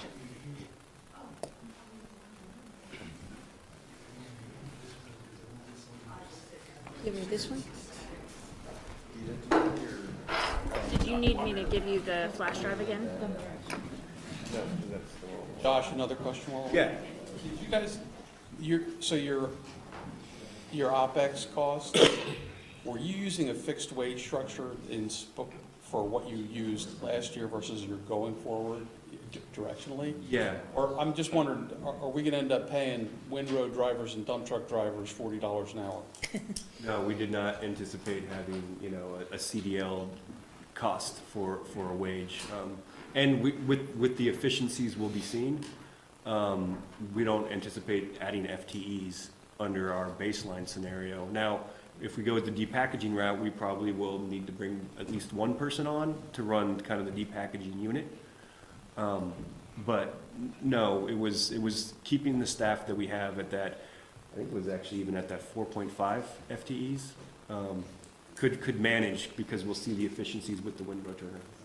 The windrow turner doesn't require any special licensing or, Probably make money on it, letting people drive. yeah, true. They don't pay operators that much. I will bet you a bologna sandwich your maintenance costs. This should be a plug-in. Or too aggressive? Plug that into a USB. That windrower is going to be a beast. Yeah, we'll kind of see how it all shakes out. Those are the estimates that we gave you were, you know, best estimates on what we're doing currently, which is incredibly inefficient, and what we can get out of the windrow turner. But there, you know, once we buy it and put it into play, we'll have better numbers. And I'm just talking about from a maintenance perspective. I'm just Oh. wondering, because it's such a, it is yeah. a large, complex piece of equipment that is, you know, high horsepower, heavy ground engaging equipment, there's tracks, it's. One of the things we put into the purchase of the windrow turner is $9,000 to send some employees from Green Mountain Compost to the facility to be trained by their international trainer, so that we can have our own internal kind of maintenance program, so that we can troubleshoot, say, 80% of the stuff there. And if you read the memo, and that was on purpose because we realized we're taking 4 pieces of equipment and replacing it with one. The one piece of equipment breaks, we got to get it back up and running pretty quick. That has a Volvo engine. We're gonna go with the Cummins. Cummins, okay. Because we couldn't find a Volvo Penta dealer in our region. Sierra Woods wouldn't do anything. Not the Pentas, no, so we switched it with a Cummins, and they've got multiple Cummins engines in the air, in America, in North America. Yeah. But that was one thing we really kind of dug in on, is we had to make sure that the engine, whoever could perform maintenance on the engine was local, and there's 3 outlets, Lucky's, Clark's, Yep. and Kenworth. All right, I'll stop talking. All right, hi, I'm Vita Quinn. You got the very long version of the report, and I'm basically here to give you the cliff notes. You can also sort of read those in the executive summary, but this is the pretty picture version. Just so you know, because you've heard everybody talk about SCS throughout this presentation, we sort of divided our resources here. Greg McCarran is the part of SCS that you heard about when they said that they worked with SCS on developing the cost for the project. Our philosophy is pretty much that you shouldn't have your rate consultants do your site design, and neither should your engineers be helping you develop your rates. So I and my team come in once Greg and your staff has finished developing the site design, coming up with the cost for the project, and then we come in to say, how can we afford it? Just so you know maybe why you should listen to me, this is literally all I do for a living. We are a group of management consultants who specialize in public sector, dealing largely with financial issues and rate making for municipal entities, independent authorities and districts. Don't really have to tell you much about yourself. But again, your larger operations were not what we were looking at here specifically. We were looking at the cost-benefit analysis of these operational changes to the organics diversion facility. 3 things that we really thought were important is that you're facing a pretty drastic operational change with all these additional food scraps coming in due to legislation. You are considering several different options, which is what Josh had mentioned, regarding whether you're going to transfer that waste or try to build some sort of depackaging facility versus what you're doing now, which you're already undergoing some changes. So we need to look at how your operations are currently in this upcoming fiscal year, and then what some of your potential options are to deal with those changes going forward. The other thing is that we understand that you have an annual, the organics diversion facility has an annual subsidy from the district. And the desire is to move away from that in the future, but these plans needed to look at whether or not in the long term that was even financially sustainable. We got data from staff that would be things that you all are familiar with. Your current year budget, any information we had on the upcoming year budget, any planned capital, again, working with other members of SCS, some of the planned future or potential future capital investment. And then all of the other adjustments came with talking to staff. So if we implement, this change to your composting operations, how does that look in every line in the operations and maintenance budget? How might that affect salaries? How will that affect certain capital costs? To make sure that we feel like each scenario was fully developed. So we do all feel pretty confident in the numbers that we've come up with here, at least to the extent that we're able to foretell the future at this point. The model that I'll be showing you is a cash flow model, so it's a little bit different from what you'll hear from your accountants and your finance people a lot of times. We're looking strictly at how does your money actually flow. How much money do you have at the beginning of the year? Are your revenues more than your expenses, and how much money do you end up with at the end of the year? And it's pretty much like your own finances. If you spend less than you make, that's a good thing. You grow a fund balance. You have money in the bank. But if you're spending more than you make, that works out fine as long as you have a little bit of money in savings. At some point, however, that plan is not sustainable. And that's really all that these models are going down to. I oversimplify this because this is the part that's next, and I realize that there may be a little explanation that needs to happen here. This is somewhat customized to the things that we needed to show you for the scenarios. In particular, for any year that we're recommending that your rates go up, we're quantifying that in $1 million. But it's important to you, I think, to know the amount of capital that's going to be funded annually. We have a graph here that will show you bars about the capital investment, but in millions, it will show you that in dollars here. And then below that, it'll show you in each year of the projection period what the district subsidy is projected to be.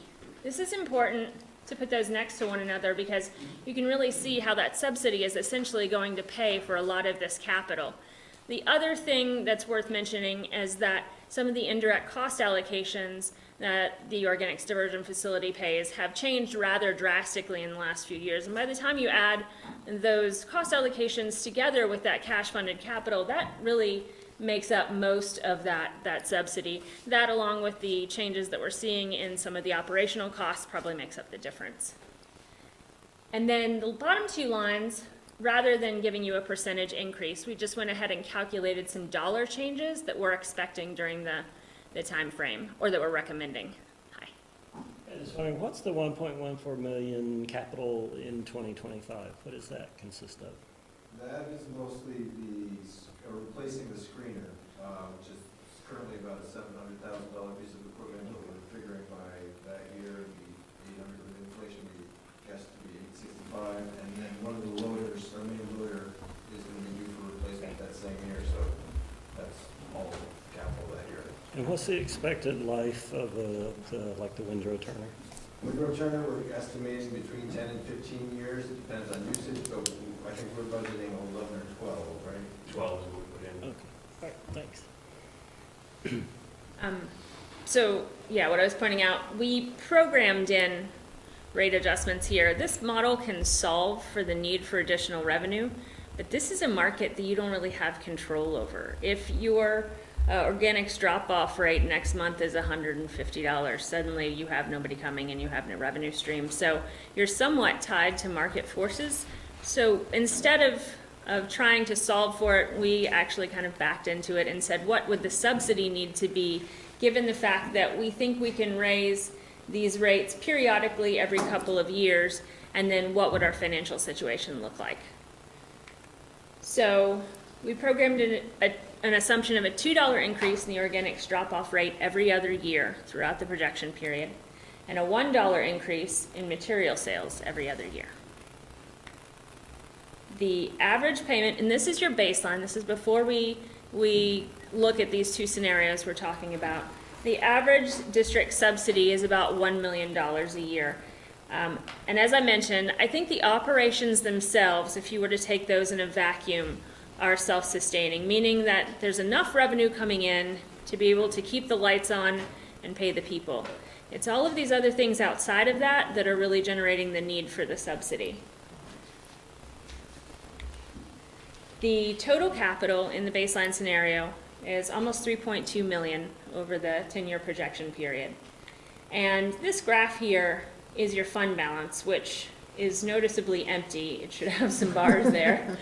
And that will explain what that subsidy is calculating. We're just saying that you need enough in each year to remain solvent. The green line is actually a target that we would normally recommend. Usually when we go into a utility, that would be a whole utility or an enterprise fund that would operate as a standalone business.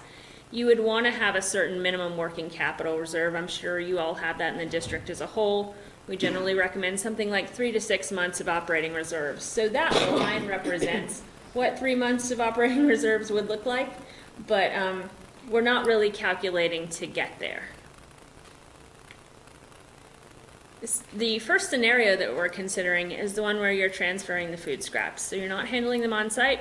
Essentially, you're putting them in a truck and shipping them to Maine. In this case, we're still talking about the same level of increases in the drop-off rate and the material sales rate. The subsidy, in this case, annually is an average of $1.05 million, so just slightly higher than the last. The capital is about $3.2 million. And again, we are not showing any fund balance throughout the projection period. So you just have some increased capital costs, and the subsidies do differ slightly. But in the second scenario, if we build a depackaging facility. The one key thing to note here is this one comes with an accompanying revenue stream. So while there is a higher capital cost, it may have a greater payoff in the long term, which you can start to see in the out years here. Again, the same assumptions regarding revenue increases annually. In this case, the capital costs are about 3.8 million though, so about $600,000 higher than they were in the prior scenario. By the end of the projection period, you see these bars here, we're beginning to have a fund balance that's, if you can see them, they're super tiny, starting to trend in the right direction, where you're building up a fund balance. And what that really means is that you have absorbed some of those costs now of implementing this initially, and you're beginning to actually see a positive revenue stream from it. One other thing is that under this scenario, we're able to stop the district subsidy after fiscal year 2025. So starting in 2026, this fund is actually self-sustaining. So the reason that we're here tonight, so that you don't have to read all of those pages, is to really just present those items for consideration to you. We do recommend that regardless, you need to increase that material sales and organics drop-off rate at least every other year, at least to keep up enough with whatever the market will bear. We recommend that you look at the three plans, either the baseline, considering transferring the scraps, or building a depackaging facility, and make some decisions as to what you need to do going forward. And then the follow-up recommendation would be, again, we have developed these numbers in several meetings with staff over quite a period of time, but using our crystal ball. So as you begin to implement some of these capital changes and some of these operational switches, you will need to update this analysis periodically just to see how things are coming in. And in particular, with the depackaging, that could be a very positive move for the district, and it could come in even better than the expectation. But right now, this is just to the best of our abilities to figure out. That's it. Any questions? Are we impressed?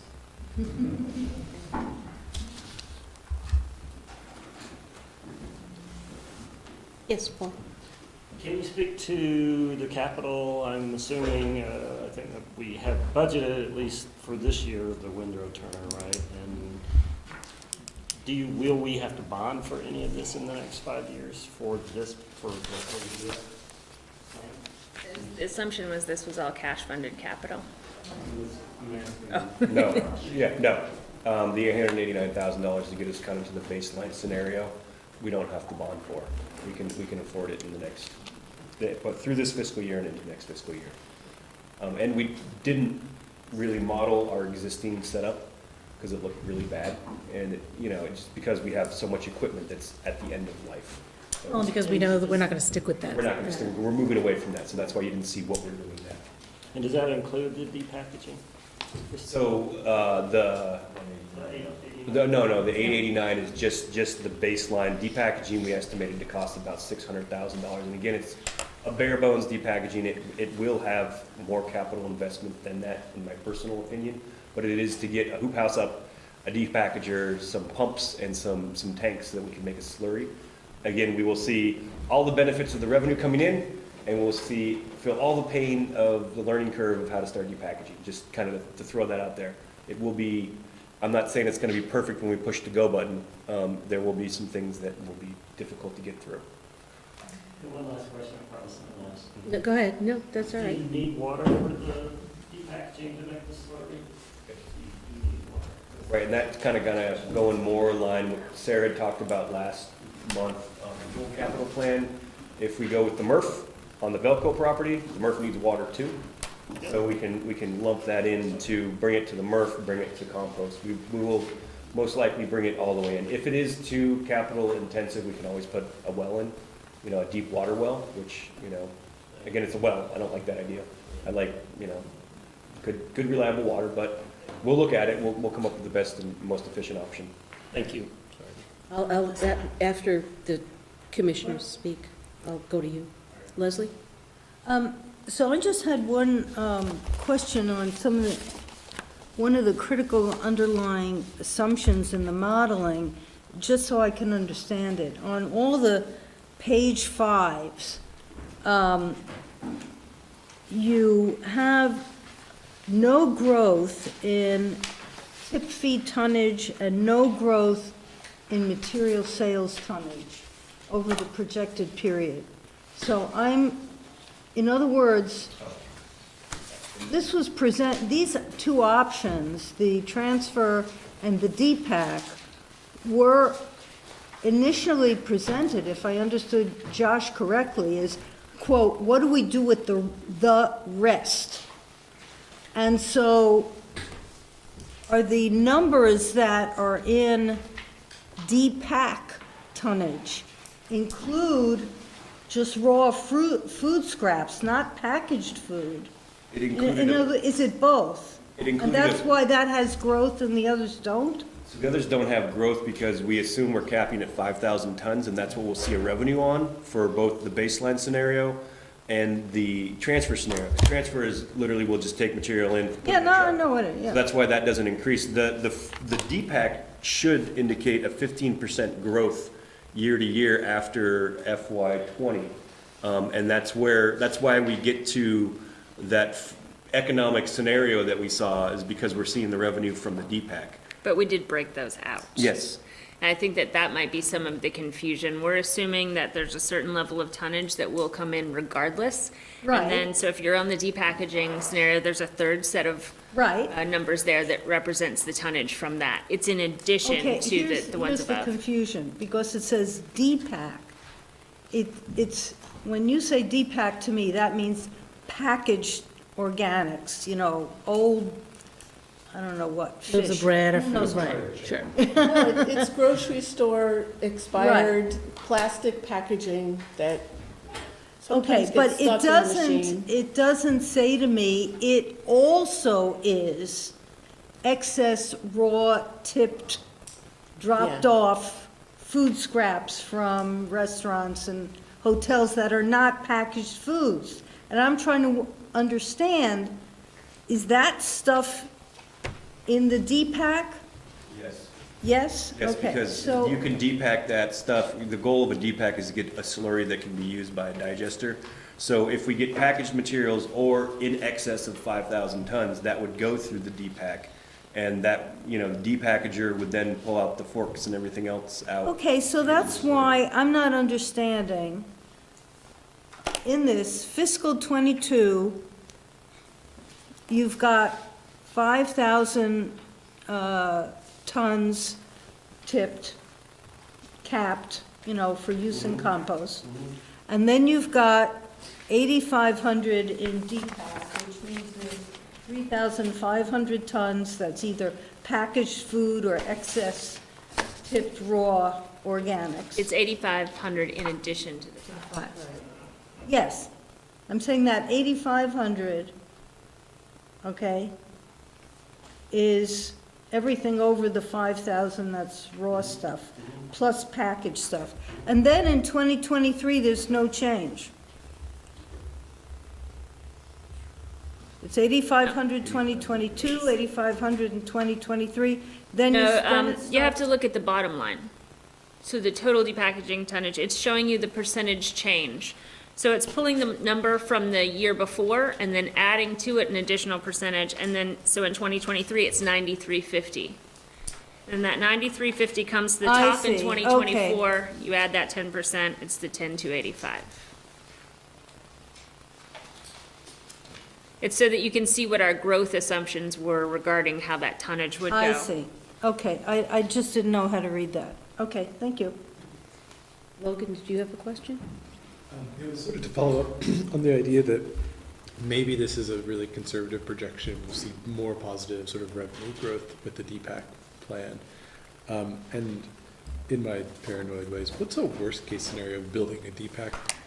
And what are some of the things that may not happen that could make this a liability for the district? You're talking about the worst case scenario. If we do the project to get a DPAC machine up in the hoop house and everything, what are some things that are on your minds that might go wrong around us that would make that a bigger liability for us and not make it a fruitful Be able purchase? to say that we may not get the material in that we're anticipating, is that the question? Or just, if it turns out to be a bad project for us, are there community factors or political factors which might change over the plan of, now to FY 2030 that might make it less of a positive thing? It could be anything, but I'm just curious how you think through that. We went out and researched, DPAC, so we went to two that we know of that are online. One is, a pretty large volume DPAC, and one's a smaller kind of cherry picking DPAC to see kind of what the two models looked like. And, in my mind, something that if we get a really cold winter and everything freezes, and then we need to put a heater on it, that could be, a kink in the operational line of things. But really, as long as we're getting food in and through. Well, and some of the crystal ball things, Casella has a permit to build a depackaging unit over at their facility here in Williston. So that's one, and that's in the near term. And maybe Mike can speak to that in a little bit. Another issue is again, this would be a new operation to us, so we don't know what we don't know. And there will be mistakes, I can guarantee that. But how long it would take us to learn from the mistakes and recover from the mistakes is an unknown. So what would we do in the meantime with that material that we need to move? The legislature doing something? Your guess is as good as mine. There's always the opportunity for that to happen. Could they, in a year or two, say, forget the food scrap ban altogether and get rid of it? Maybe. So as far as, some of those risks that are outside of our control, certainly someone else building one, legislature is out of our control. Our ability to continue to finance, to support the system is within our control. I think maybe an outlet, so if all the digesters shut down, for whatever reason. I know a couple gentlemen who are building a large one that would like to see as much slurry as we can possibly generate. An outlet for the material, see that happening, but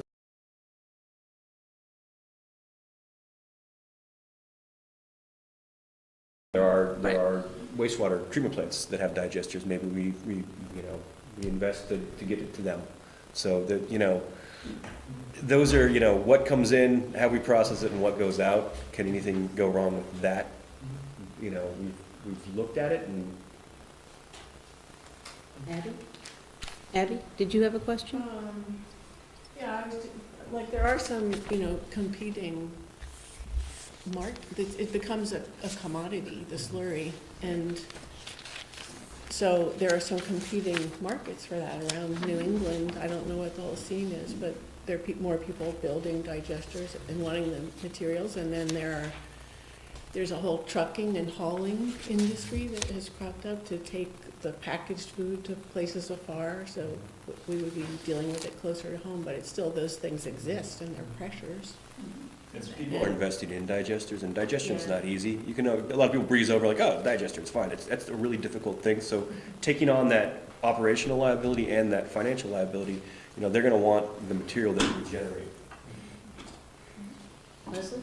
I just want to ask, presumably you know what the absorptive capacity of the Salisbury project is, and how does that match to what the projected output would be?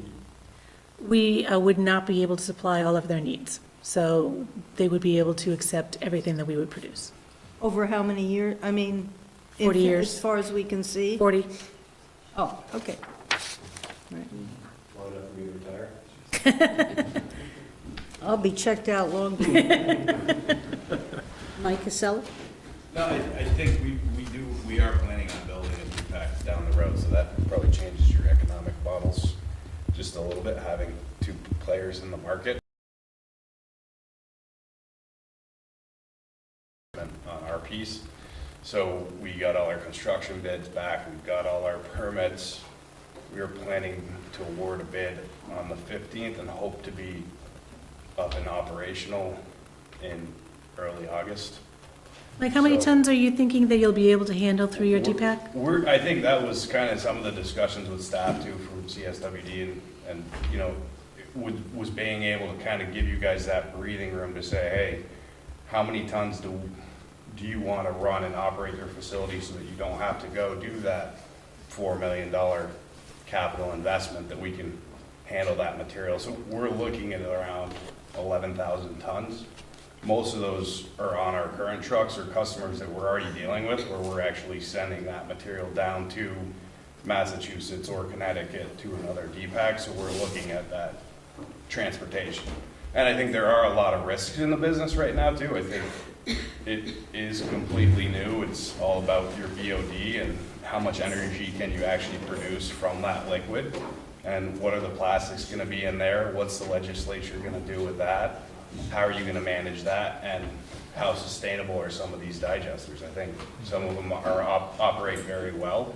Obviously, you have some really good ones here to talk with, but I think they're all different, and it's just kind of playing that outlet and that trucking game to try to see where you can and can't take that material. So there is a lot unknown, but we are planning on being up and operational. And I would actually look for the board to say, you know, one way or another, giving us some guidance. If you're going to get in this space, we might actually say, okay, we'll take a step back, because the last thing I want to do is, you know, be in a market where there might not be enough compost or depackaging material for your facilities. I mean, that's the other question for me, is looking at how much material do you really need to make it economical. We're working on getting you that answer, Yeah, okay? perfect. You want to continue, or? I think from there, we might, Were there other questions on this one? Okay. I was just curious, and maybe I should ask it. Are organics, can we exert flow control for organics in Chittenden County if we own and operate a facility? That has not been tested the way that the recyclables. I couldn't hear your question. The question was regarding flow control. Sorry, hard of hearing here. Was regarding flow control. Could the district essentially require all the organics that are produced in Chittenden County to go through our facility if we were to build a facility with public dollars? And that has been challenged in a court case on the recycling side, the blue bin materials. It was a pretty famous court case back in the late 80s and 90s that did go to the U.S. Supreme Court, and the entity, which is a similar entity to us, the authority in New York, was, they were given or allowed to exert flow control over that material because, again, the municipal entity had made the investment and needed to be able to recoup that investment. It has not been tested with organics because this, I think, is so new. I'm not surprised. Yeah, yeah. Yes. So I see a conversation here that I would feel more comfortable having an executive session. I don't want to propose it for tonight, but I think some further exploration of the both input generating projections for the county and the absorptive capacity of the slurry output with respect to what Casella is planning merits some discussion, and it's to me, it would be a sensitive conversation that should be conducted in executive session, but maybe I'm off base on that after. Anyway, I'm just putting it out there. I think there needs to be a little more discussion here. Certainly more discussion, and now, you know, we have some numbers from Mike that I don't know that we had had before, so all of the, you know, we're continuing to gather information about what that capacity looks like for, again, absorption within Chittenden County. And I'm guessing, and I'm not, maybe I don't want to guess, but that Casella is not just looking at their current contracts in Chittenden County, right? So they would be bringing, you know, they've got clients outside of Chittenden County, so the tons that he may be talking about may not only be Chittenden County tons. I don't want to speak for you, Mike, but I'm guessing you're trucking all over the state, so. Wherever it makes the most sense to truck them, we're going to be taking them Right. outside of the district, obviously, as well. But Sure, sure. The bulk of them, I would say 60% Okay, so what that is some of the questions, and I don't think that that necessarily is an executive session. I can research that question for you. But I think that we can certainly add that to our conversation as we go forward in this decision. Any other discussion? I understand that there's a motion to be made. Yes. And is that in the, Amy has, do you have the motion, or Alan has the motion? Oh, I have an executive session. executive? I'm talking about, Or the windrow turn. Be it resolved that the Board of wait, Commissioners. wait. I'm confused, I'm sorry. This is agenda item 5C. Before we go into agenda item 6, I think we should bring forward the motion for the windrow turn. Correct, that's, Yeah. Got it right here. No, that's what I was reading. The window turner. The window turner. this is, Yes, it's right here. He's reading the windrow. I was wrong. I jumped in. okay, but before you just start reading one, I need to recognize you to do that, so that we know what you're doing, so that we're not voting to sell the place without knowing it, if that's okay. Fine. So we are moving the resolution to purchase the windrow turner. Thank you, go ahead. That's what it says. Be it resolved that the Board of Commissioners authorizes the Executive Director to enter into a contractual agreement for the purchase of a Bacchus A55 straddle-type windrow turner from Ecoverse Industries of Avon, Ohio, for the amount. On this, yes, Tim.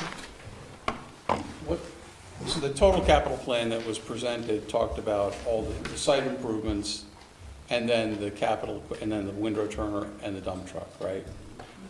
And I apologize, so we haven't approved the site improvements yet. Correct. I'm a little bit worried about approving these things piecemeal. So the windrow turner can be implemented and used immediately, and that is really relating to the 3 to 4 pieces of equipment that we're going to have to be replacing in the next 2 years, regardless. So while we would be obviously using the windrow turner in the site improvements, we would be using it now as well to take the place of these other pieces of equipment. And then we would be going to bid for the site improvements to bring that cost back to you as soon as the bids come in. Okay, in other words, so you don't have that bid out yet? No, not yet. We wanted to kind of get the pulse of the board, before. I understand. I think my concern is, sometimes like a company has an expense policy, you can't spend more than $5,000. Oh, I'll give you 5 purchase requisitions for $1,000. But I hear where you're coming from, right? So we're going into this with our eyes wide open. Yes, Okay. good observation. Any other questions, comments, discussion? In that case, all those in favor of the purchase of the windrow turner? Aye. Opposed? Abstaining? Motion passes. Thank you. Okay. Now, executive session. Executive session.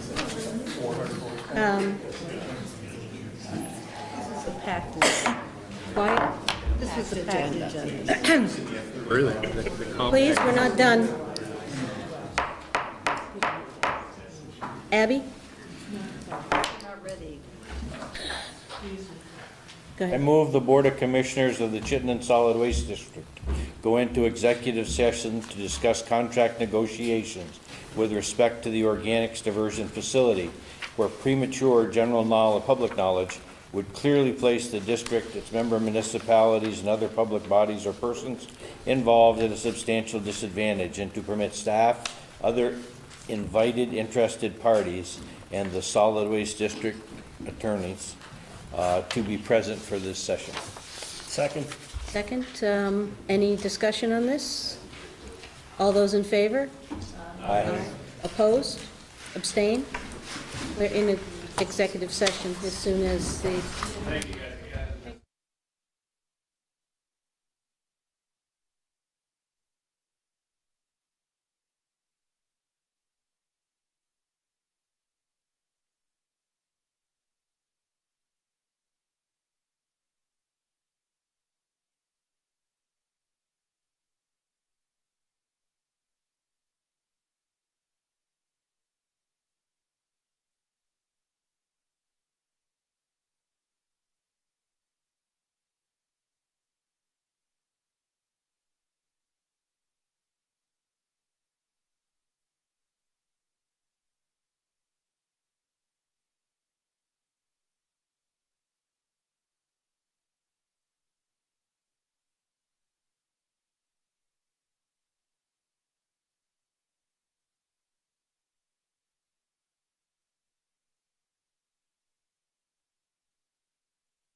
Because that's a Question is,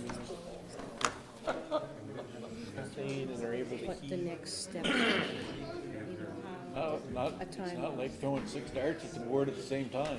Dairy part of the farm, and they just need to Have get some- up What's going on right now? production of the manure and not. right. I think it is, but yeah, double check with it. I mean, that's what I understood, but, you know, whatever it is.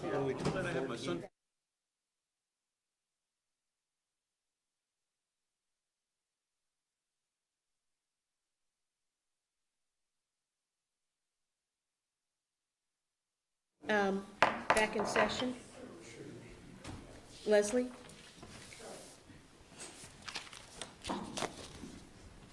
Jen? Okay, I'll try to make this as brief as possible. There's 6 bills that have been introduced in the legislature this past 2 years, the second year of the biennium we're in right now, that are concerning the bottle bill expansion. And so there's a lot of interest, obviously. None of these bills have been brought to committees to discuss, and that's where I would get an opportunity to come into a committee and educate the legislators on how that might impact our MRF and the recycling in general and the costs. And a lot of this was explained to you this past fall when I went through the bottle bill. And what I got from you was a sense that you didn't support an expansion of the bottle bill, particularly with aluminum and plastic. The bottle bill has a history of quick amendments on the floor. This happened 2 years ago, where there was a proposal made on a solid waste-related bill to remove the sheets from going back to industry, the unclaimed deposits back to the beverage manufacturers, and instead putting them into a state fund for clean water. So that was an amendment that was proposed on the floor, and there's very little opportunity to provide education. At that point, you get basically a day where it has to sit on the calendar to talk to legislators. So this is one of my fears of what could happen. I have no idea really if it will. But I thought it would be an opportunity for you all to voice your opinion and show that you've been educated and you're knowledgeable on the issue, to hand out to our delegation where they see you representing their towns as the solid waste district official being opposed to such a type of expansion. And that resolution is also suggestion that they look at bigger, broader problems in policy initiatives like EPR for packaging, which does have some interest for some legislators. So I know we haven't discussed this. I just thought of it as a potential tool that you might be interested in using. So I put together the resolution with the different reasons why, that were explained to you this past fall, reasons why you wouldn't be too interested in expansion. Any discussion, any questions for Jen? In that case, would you like to move this resolution to be signed by all commissioners present tonight, if it's passed, to be presented to the legislature with our CSWD's opinion on the next bottle bill iteration? Does anyone want to move it? So moved. A second? All those in favor? Aye. Opposed?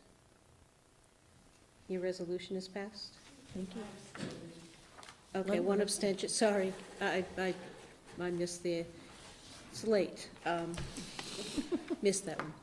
So there is a copy, do you have a copy to be sent around for everyone to sign? Just written it out. Okay, just the signature page?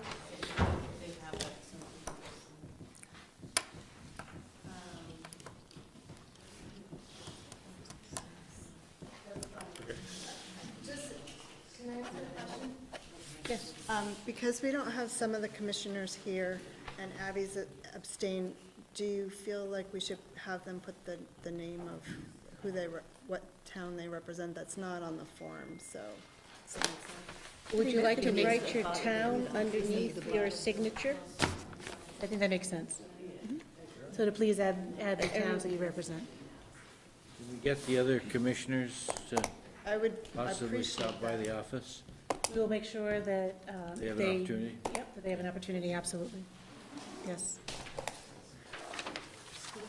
I do not have other business. Do you have other business? No, Oh, yeah, sorry. While that's going around, being signed, is there any other business from any commissioner? Not hearing any? Adjourn? Thank you. All those in favor of adjourning? Aye. Aye. Please wait until,